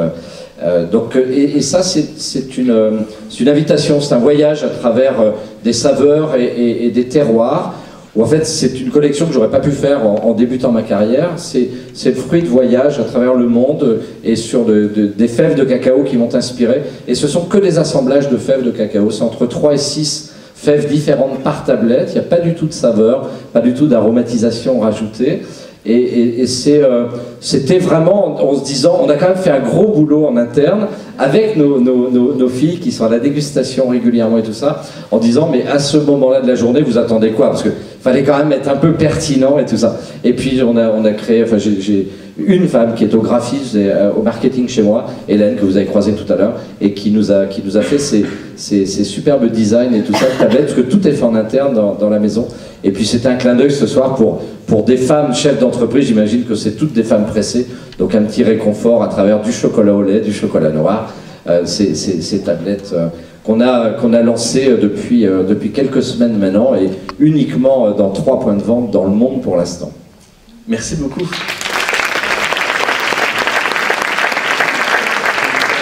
Et puis, je finirai aussi sur Codina, en fait, la Bohème, c'est une entreprise sur Vierzon qui fait des produits cosmétiques. Joël Pobeden ne peut pas être là ce soir, donc il y a aussi dans les lots des choses qui viennent de chez eux. On va donc, merci beaucoup, on va donc lancer maintenant les trophées.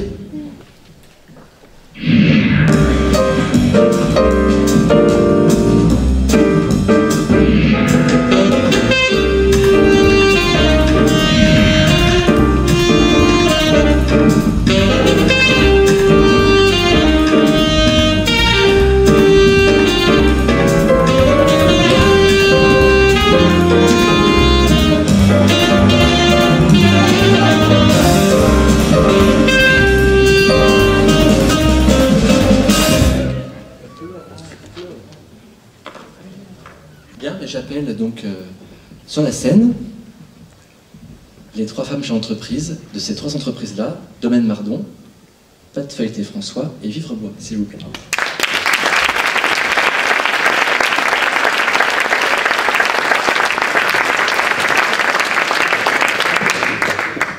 Je vais vous passer le micro, et puis chacune vous allez vous présenter rapidement en disant votre activité, ce que vous faites, depuis combien de temps, voilà. Merci, bonsoir. Bon, j'ai l'honneur de commencer, c'est génial. Donc moi je suis donc Hélène Mardon, j'ai repris un domaine viticole, un domaine familial, il y a 10 ans. On est 6 dans l'entreprise actuellement, 3 femmes, 3 hommes, donc la parité est là, il n'y a pas de quota, mais on a la parité. Et puis, quoi dire d'autre, on travaille pas mal avec l'export, on exporte à 30%. Et puis le vin est un produit d'hommes et de femmes, et même s'il y a beaucoup d'hommes dans ce domaine-là, les femmes sont de plus en plus présentes. Merci. Bonsoir. Mais moi j'ai une toute petite entreprise en fait à Blancafort, dans le Cher, où on est 10 salariés. Donc c'est vrai, je me sens pas trop chef d'entreprise, plutôt artisan, à vrai dire, mais bon c'est pratiquement la même chose, parce que les femmes d'artisans à mon avis, des chefs d'entreprise, quoi. Quoi vous dire, on fait une pâte feuilletée très grande qualité, voilà, depuis 25 ans, qu'on vend à des grossistes en produits alimentaires, avec Métro, avec Rungis. On exporte 25% de notre chiffre d'affaires voilà, sur l'Angleterre, le Japon, le Luxembourg, la Suisse, l'Allemagne. Très bien. Je ne sais pas quoi vous dire d'autre.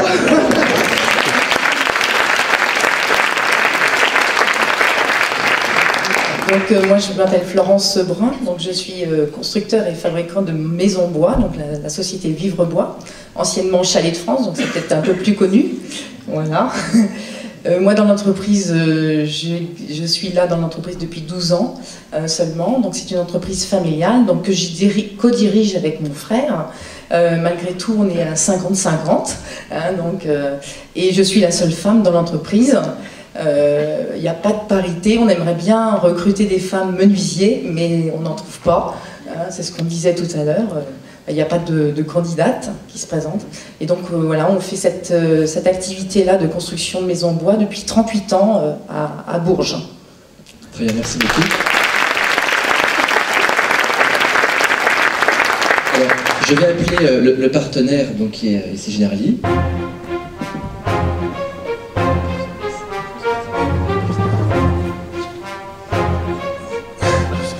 C'est la communication. Bonsoir à tous. Donc, Lorraine Pinault, j'appartiens à la direction entreprise de Generali et je suis très heureux d'être ici parmi vous. D'abord parce que je suis un régional de l'État, puisque je suis né à Argences-sur-Saône, donc je suis en effet très content d'être ici. Et Generali, depuis 2006, accompagne les entreprises qui mettent en œuvre une démarche de développement durable. Et ce qu'on a constaté depuis 2006, c'est que lorsqu'elles mettaient en place une démarche de développement durable à la fois ancrée dans leur stratégie et à la fois sur le plan opérationnel, donc sur les 3 piliers, eh bien, elles avaient une capacité à être beaucoup plus résistantes, à pouvoir actionner des leviers de performance, à diminuer leurs risques, ça en tant qu'assureur, ça nous intéresse, à stimuler l'innovation, à mettre en évidence de la différenciation par rapport aux autres, ça c'est également quelque chose qui est important, et puis à développer une image et une réputation qui devient une vraie valeur à un moment où le capital immatériel, la création de valeur dans une société qui développe de plus en plus l'immatériel est en effet un atout essentiel.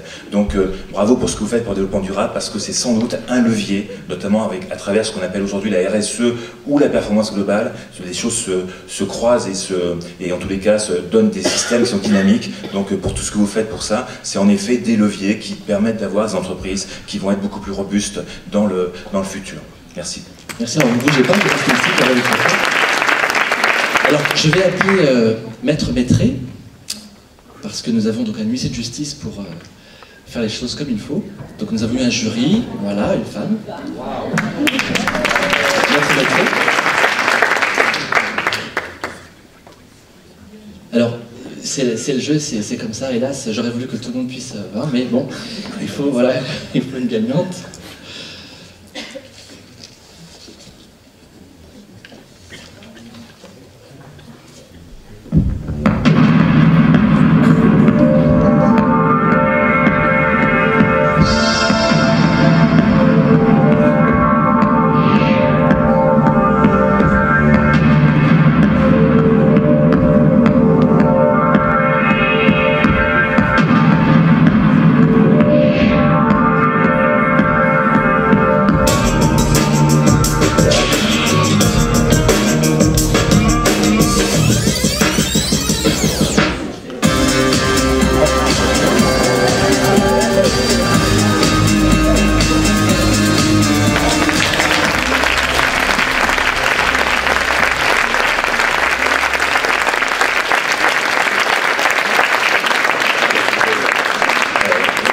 Bravo à vous.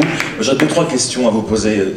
Comment vous avez vécu, comment vous vivez le développement durable justement? Comment au quotidien, dans une entreprise comme la vôtre, vous voyez le développement durable? C'est une chose au concret. Concrètement, on nous a donné la terre pour la faire fructifier. On l'a prise en état tel qu'elle était. Moi, j'ai envie de la redonner dans 20 ans, 30 ans, dans un état qui soit le meilleur possible. Donc l'idée, c'est de travailler au plus proche de tout ça. C'est de traiter les eaux, parce que là, actuellement, on traite les effluents par des systèmes de bassins. Donc on est complètement, on est complètement autonome avec notre eau on la traite et on la rejette propre. Enfin voilà, c'est pas forcément quelque chose qui va nous apporter d'un point de vue financier, mais qui au final c'est une philosophie, quoi. Et sur le plan de ensuite, enfin, par rapport à tout ce que vous faites, comment vous imaginez aussi en faire aussi un avantage concurrentiel, c'est-à-dire à partir du moment où vous êtes rentré en effet dans cette démarche, comment est-ce que vous voulez penser le valoriser pour justement en faire un avantage par rapport à d'autres, parce qu'on voit en effet une demande de plus en plus forte dans des vins qui sont plus naturels et avec un grand respect de la terre. Comment est-ce que vous imaginez en faire un avantage concurrentiel? Alors aujourd'hui, maintenant, ça va être beaucoup dans la communication. C'est pas forcément ce qu'il y a de plus facile, mais c'est vrai que c'est là où on va pouvoir se différencier vis-à-vis des autres. C'est communiquer d'un point de vue, enfin, que ce soit sur les plaquettes, les sites, et puis après auprès de nos clients, bien sûr. D'accord, ok, même. Bonne chance pour la suite.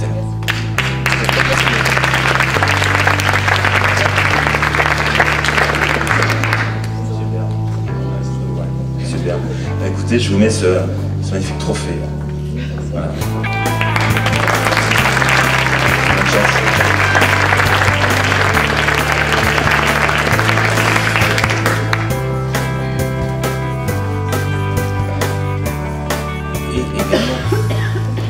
Sécurisé, sachant que c'est un élément essentiel aujourd'hui, la sécurisation informatique. C'est un des risques importants.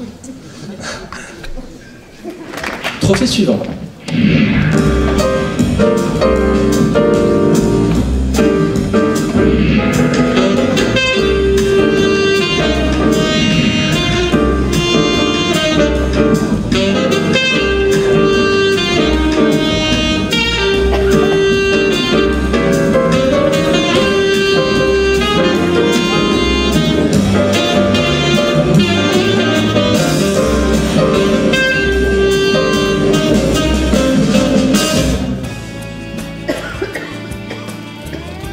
Maître Maîtré.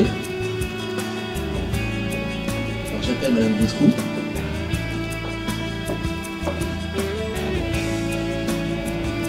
On appelle les nominés déjà. Voilà donc les chefs d'entreprise des entreprises suivantes, Cebat 2, Temporis et Publigif, s'il vous plaît.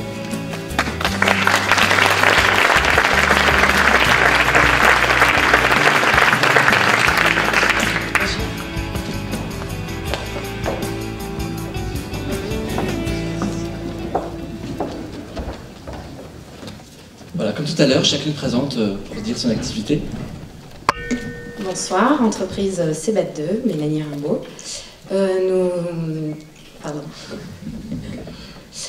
Nous employons 18 salariés. Notre siège est sur Saint-Doulchard. Et dernièrement, nous avons fait en installation électrique un bâtiment passif à Saint-Doulchard qui comprenait 21 logements. Vous êtes créé depuis combien de temps? L'année prochaine, ça fera 10 ans. Ça fera 10 ans, d'accord.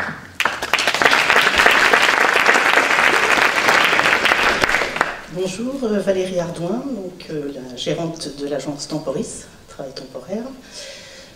Nous avons créé la société il y a 5 ans, le 18 décembre 2008, donc c'est très proche.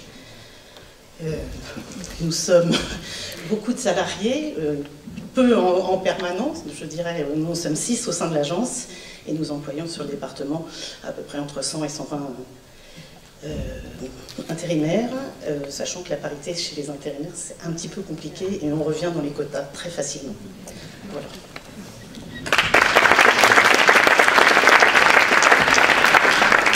Bonsoir à tous, Marilyn Brossa, gérante de la société DGM Publigift, qui veut dire un cadeau en anglais, parce que chez nous, nous faisons essentiellement de l'objet publicitaire. Alors l'entreprise a été créée en 1981, plus de 30 ans maintenant, et nous sommes situés à Lignières, en pleine campagne.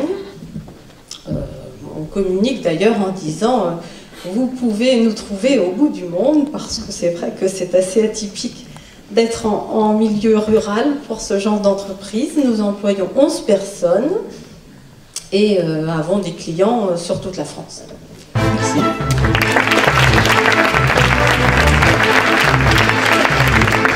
Allons-y pour la gagnante.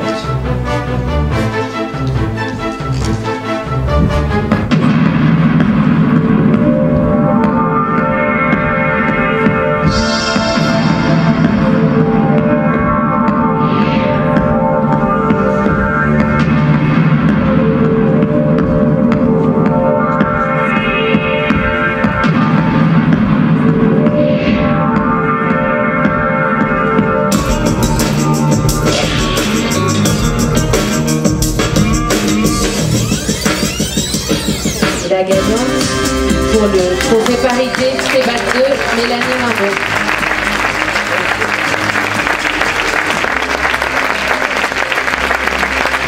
Alors, est-ce que vous pouvez nous parler brièvement du contrat de génération que vous êtes en train de mettre en place au sein de CEBAT 2?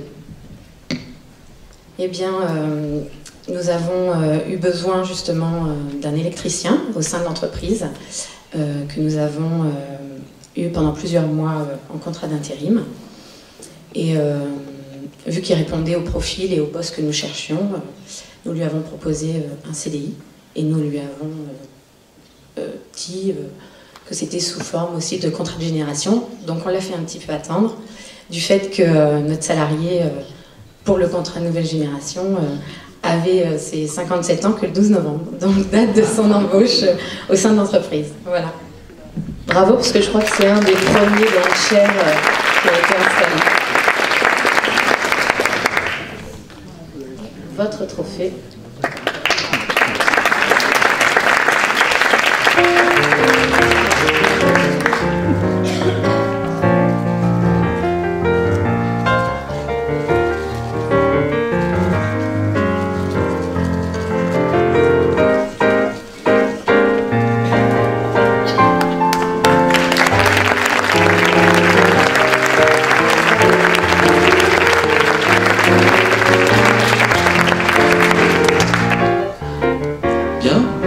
Passons donc au trophée suivant.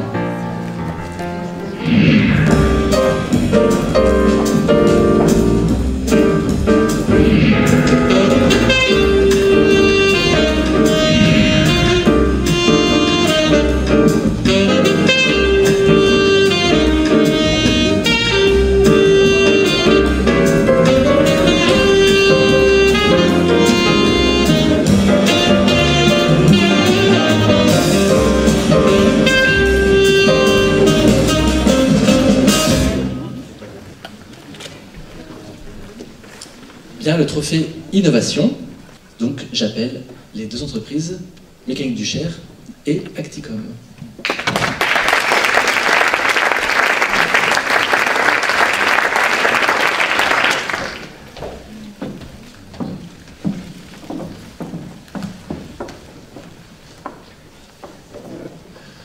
Alors, Madame Crespi s'étant excusée, elle m'a envoyé un petit mot pour que je puisse décrire son activité. Donc l'entreprise Lacour Colortech est spécialisée dans la fabrication et la distribution de peintures, de consommables, de matériel d'outillage associé pour tout ce qui est secteur industrie et réparation automobile. Elle fait partie d'un groupe familial qui au total emploie 45 personnes. L'activité est liée aux produits dangereux et donc ils mettent un point d'honneur à suivre scrupuleusement les normes en vigueur. Depuis plusieurs années, ils sont engagés dans une démarche environnementale et ils proposent en fait à l'ensemble de la clientèle la gestion des déchets en mettant en place notamment des collectes groupées. Ils commercialisent depuis plusieurs années des solutions peinture en phase aqueuse non solvantée qui a un caractère très innovant.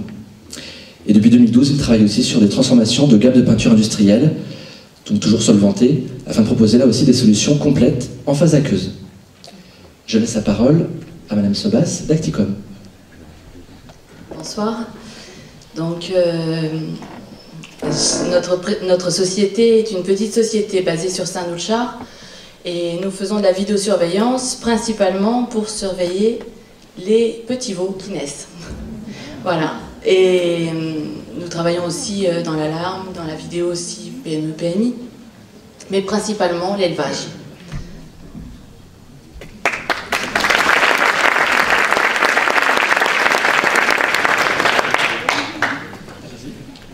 Bonsoir, donc je me présente, Catherine Alérac, je dirige avec mon associé Éric Jean deux sociétés, donc à Aubigny-sur-Ner, MDC et MPF, qui sont spécialisées donc dans la conception et la réalisation d'outillage de fonderie pour l'aéronautique, l'automobile et le secteur médical. Voilà. Donc nous employons 20 personnes.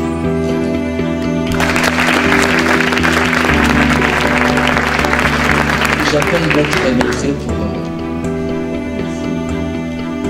bien maintenant lancer donc les vidéos pour la lauréate.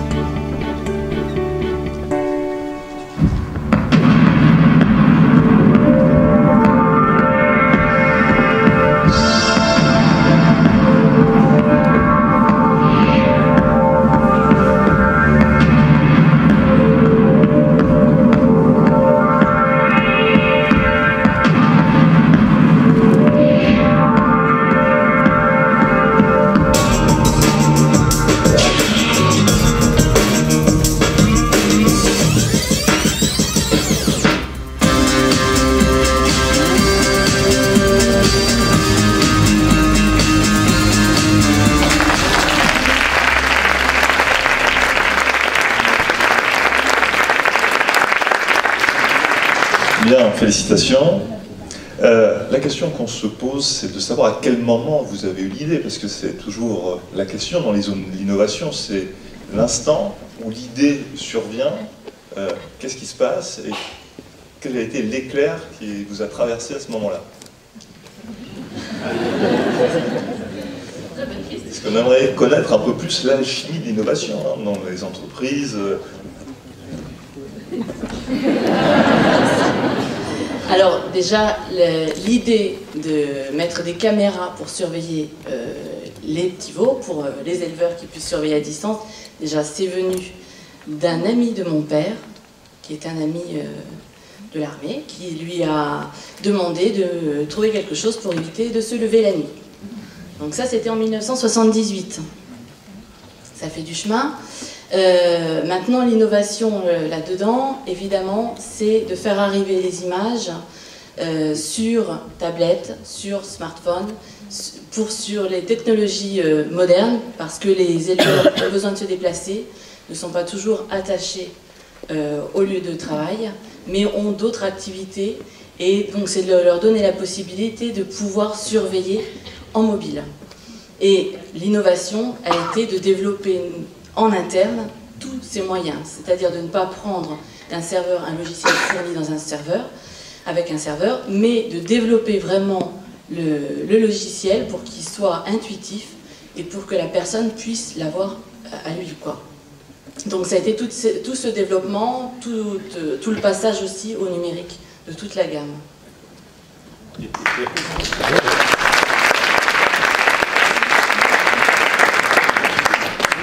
J'avais quand même une deuxième question, savoir si c'était aujourd'hui un avantage concurrentiel, si vous étiez la seule entreprise à proposer ce type de service, et si ça changeait vraiment la vie des agriculteurs, puisqu'on regardait des émissions célèbres à la télévision, bon, et voilà, et je crois avoir vu effectivement, donc je voulais savoir si vous étiez la seule entreprise aujourd'hui à proposer ce type de tablette.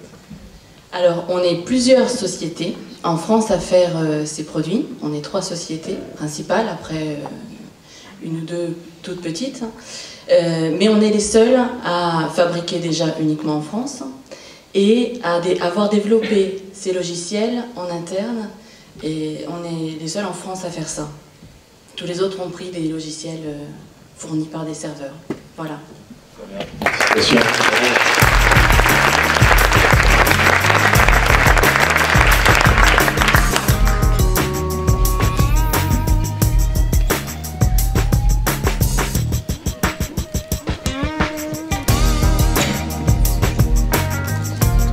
On me précise que les trophées sont en terre, donc faut pas trop... Voilà.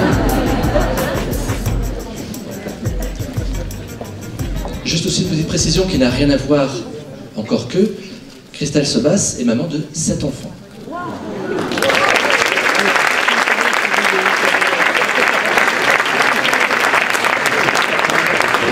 Merci à vous. On va passer... La photo est faite? C'est bon la photo? Parfait. Trophée suivant. Comment?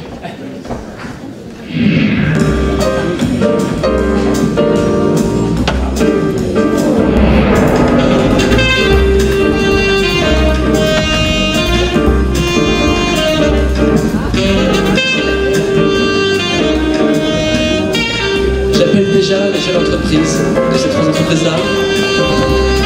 Énergie, le mini-service et l'atelier des maires.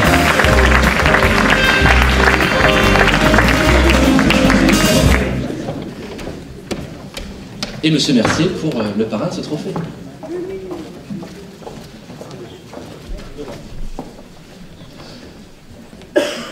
Bonsoir, je suis donc Sarah Trottignon. J'ai créé mon agence Les Menus Services au mois de septembre 2011.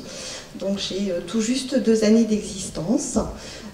Nous proposons un portage de repas à domicile de qualité pour les gens âgés, dépendants, les gens qui ne savent pas cuisiner ou qui ne veulent pas cuisiner tout simplement. Voilà, et nous desservons la ville de Bourges et puis les cantons périphériques.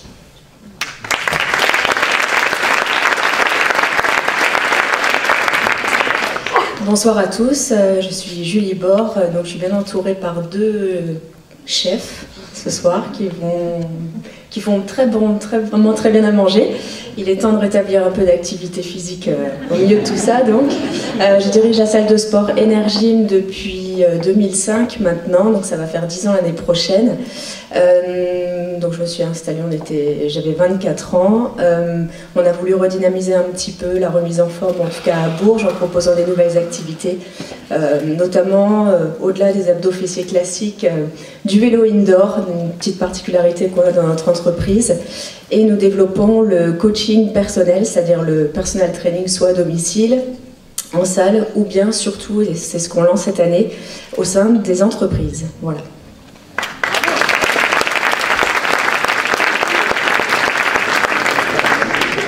Bonsoir, je suis Vanne, gérante de l'atelier des traiteurs à Saint-Germain, basé près de Bourges, dont je fais un métier qui est un mélange de rire, de joie et de larmes, mais toujours de joie.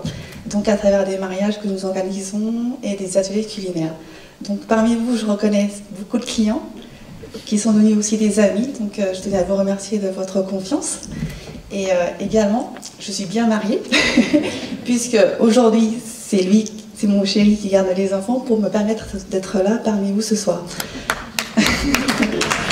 Voilà.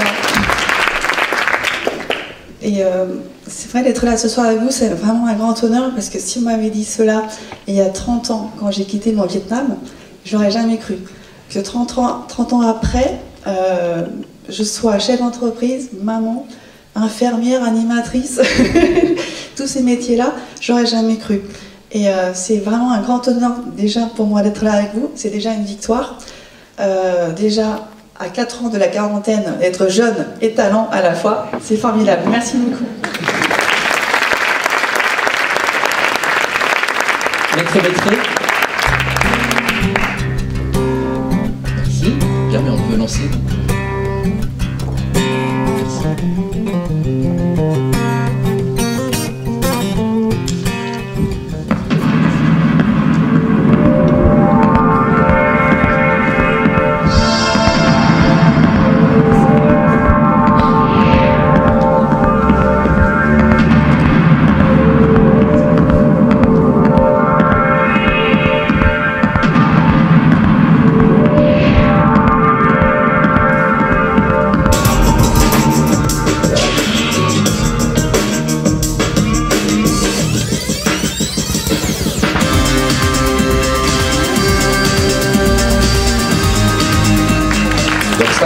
Bravo.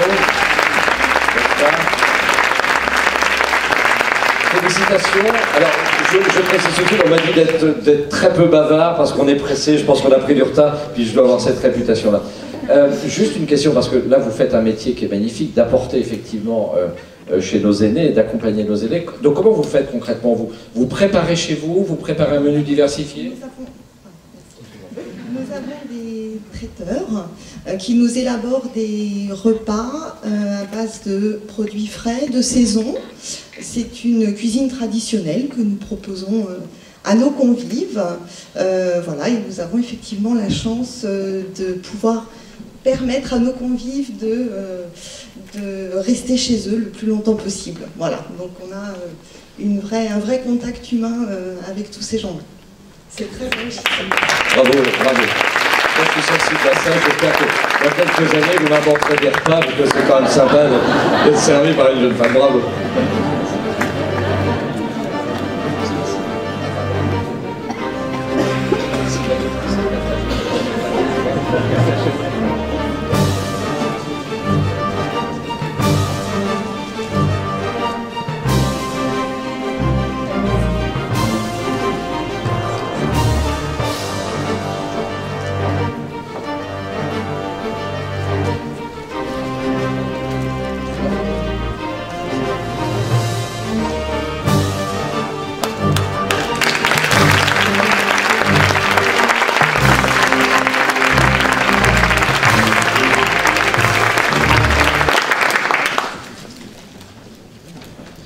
Merci à vous. Avant-dernier trophée, si j'ai bien compté. Allons-y.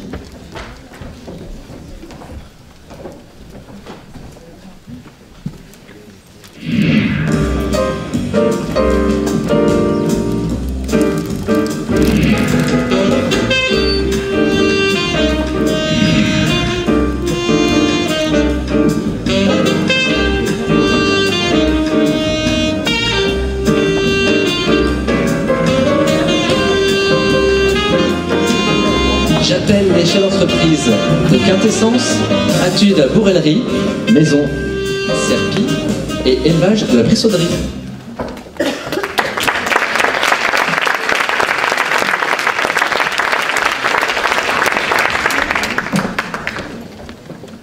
J'appelle aussi Céline Martin-Main pour remettre aussi le trophée. Bien, eh bien, avance un petit peu. Juste un petit mot.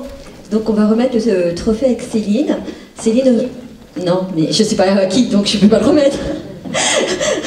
Non, simplement Céline représente le conseil d'administration du Crédit Agricole Centre-Loire et pour mettre en avant l'entrepreneuriat au féminin, on s'est dit que 2 femmes, eh ben, c'était bien. Voilà. Voilà. Et pour le coup de cœur, parce que souvent on dit que les banquiers regardent des chiffres, que les chiffres, c'est pas vrai. Nous on regarde des projets, on regarde les hommes et les femmes qui les portent, et parfois il n'y a pas de chiffres, et on a des coups de cœur.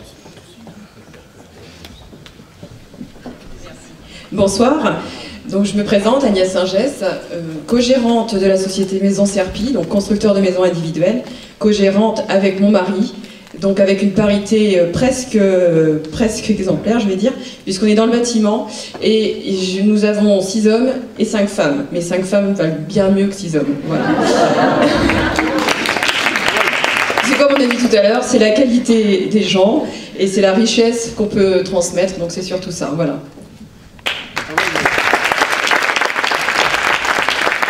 Bonsoir, je suis Agnès Dosé, je suis petite commerçante du centre-ville de Bourges. J'ai créé ma société en 2006 et je vends des bijoux et d'accessoires pour la femme. Et je me suis associée avec une autre personne pour créer aussi une autre boutique qui s'appelle Chez Clochette, qui vend du vêtement et d'accessoires aussi. Et puis dernièrement, il y a quelques mois, avec notre responsable de boutique de vêtements, nous avons créé une autre boutique qui s'appelle Marie Pops. C'est aussi du vêtement, toujours pour la femme, parce qu'on aime la femme et qu'on trouve que dans notre département, on a beaucoup de jeunes femmes. Ça a été ma surprise quand j'ai créé mon entreprise. Je pensais qu'il n'y avait pas forcément de jeunes femmes trop en ville, et ça a été une vraie découverte pour moi, et des jeunes femmes tendance, et des dames bien sûr aussi tendance, et c'est un vrai bonheur pour moi de pouvoir apporter la nouveauté, la tendance, parce que c'est vrai que aujourd'hui à Bourges il y a beaucoup de boutiques, mais c'est aussi beaucoup de chaînes. Donc il faut aussi avoir le courage d'être indépendant et de prendre des risques.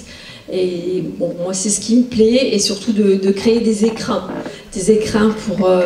pour ces dames, pour qu'elles se sentent encore mieux et encore plus belles aux yeux de leur chair et tendre. Voilà, merci.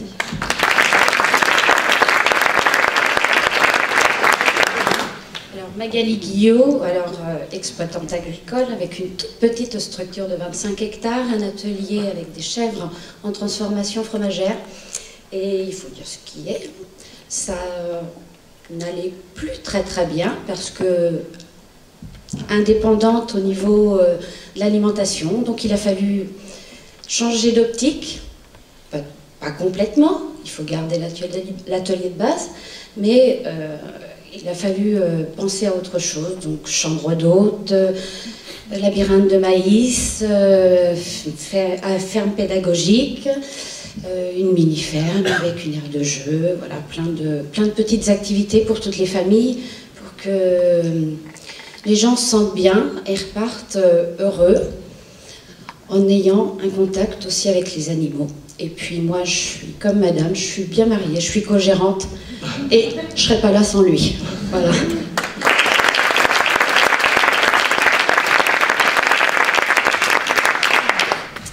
Bonsoir, moi je suis Nathalie Anna, donc j'ai créé en décembre 89 l'atelier de borellerie avec mon mari, moi aussi je suis très bien mariée.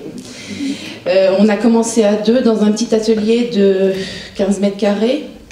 On est aujourd'hui 250 personnes. Donc on fabrique de la maroquinerie pour les plus grandes marques de luxe que je ne citerai pas, et pour notre propre compte maintenant, que je peux citer, c'est Prouesse. Donc voilà, on est 250, on a un effectif de 80% de femmes. Toutes les chefs d'entreprise, enfin on a trois ateliers, un atelier à Drevant à côté de Saint-Amand, un atelier à la Chapelle-Saint-Ursin et un atelier aussi à côté de Châteauroux, à Villedieu-sur-Indre. Donc toutes les chefs d'atelier sont des femmes, toutes les directrices de sites sont des femmes aussi. Donc voilà, on est 80% de femmes dans l'entreprise et avec aussi des hommes qui nous accompagnent bien. Merci. Merci.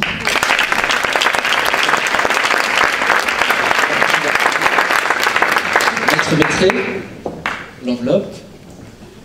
Merci beaucoup. Merci. Allons-y.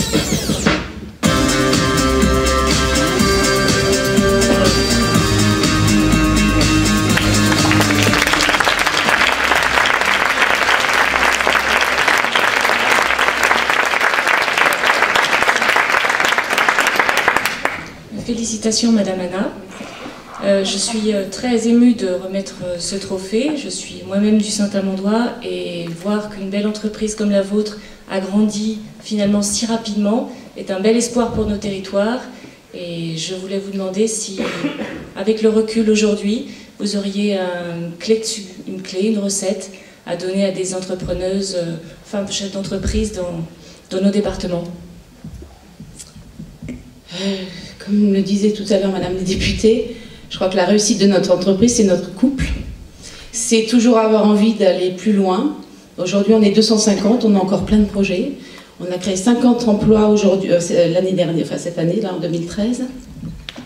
On en prévoit encore, 30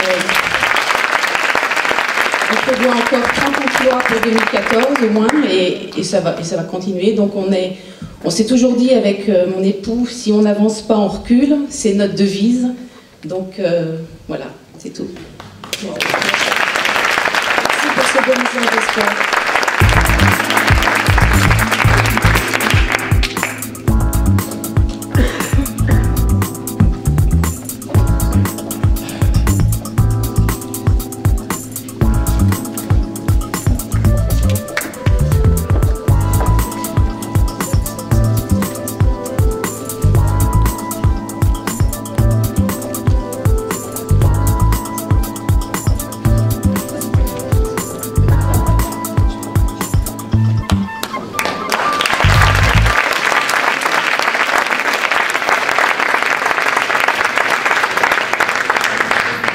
Bien, et ben maintenant passons au dernier prix. Allons-y. Alors pour ce prix, nous avons la lauréate directement. C'est un prix spécial Europe.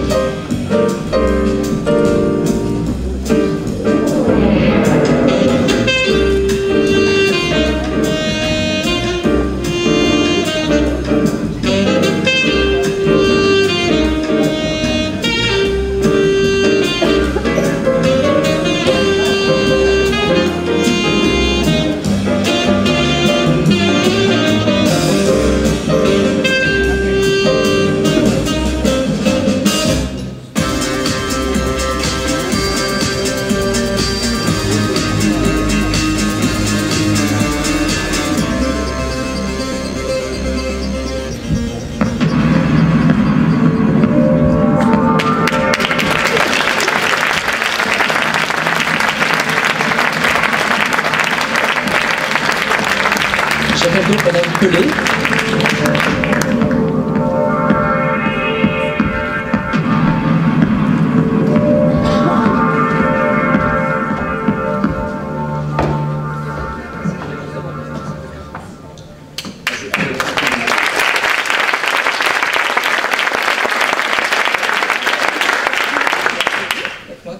bonsoir, donc Anne Pelé, donc je suis gérante d'une des 2 sociétés du domaine Pelé. Donc nous sommes vignerons à Morog. Morog, c'est un petit peu plus petit que Bogie. C'est dans la campagne. Donc vigneron à Morog. Morog est en appellation Maine-tout-Salon, mais nous avons des vignes également à Montigny. Et là, nous sommes en appellation Sancerre. Donc voilà, nous commercialisons en gros 400 000 bouteilles par an et on en exporte environ 30%. Voilà.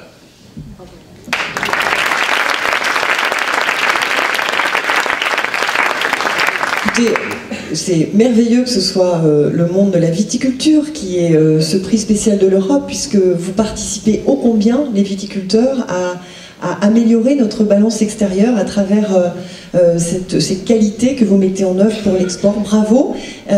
Vous exportez vous-même, j'imagine. Vous exportez en Europe, mais dans d'autres continents? Oui, on exporte de nous-mêmes. On a beaucoup de clients en direct, soit par enfin, c'est beaucoup en clientèle directe. Donc principalement l'Europe du Nord, mais également aussi beaucoup plus loin. Donc en Australie, au Japon, et puis de l'autre côté, le Canada, qui est aujourd'hui notre plus gros client, c'est le Canada et États-Unis. Voilà. Et alors moi je veux confirmer, pour voyager un peu, qu'on peut toujours trouver du Sancerre sur toutes les tables, dans tous les restaurants, les hôtels en général, en tout cas en Europe. Et une fois j'ai demandé à un ami qui était à l'étranger, pourquoi Sancerre, pourquoi pas du Bourgueil, du Champigny, et il m'a dit parce que c'est plus facile à dire, Sancerre. Donc même en marketing vous êtes très bon, bravo.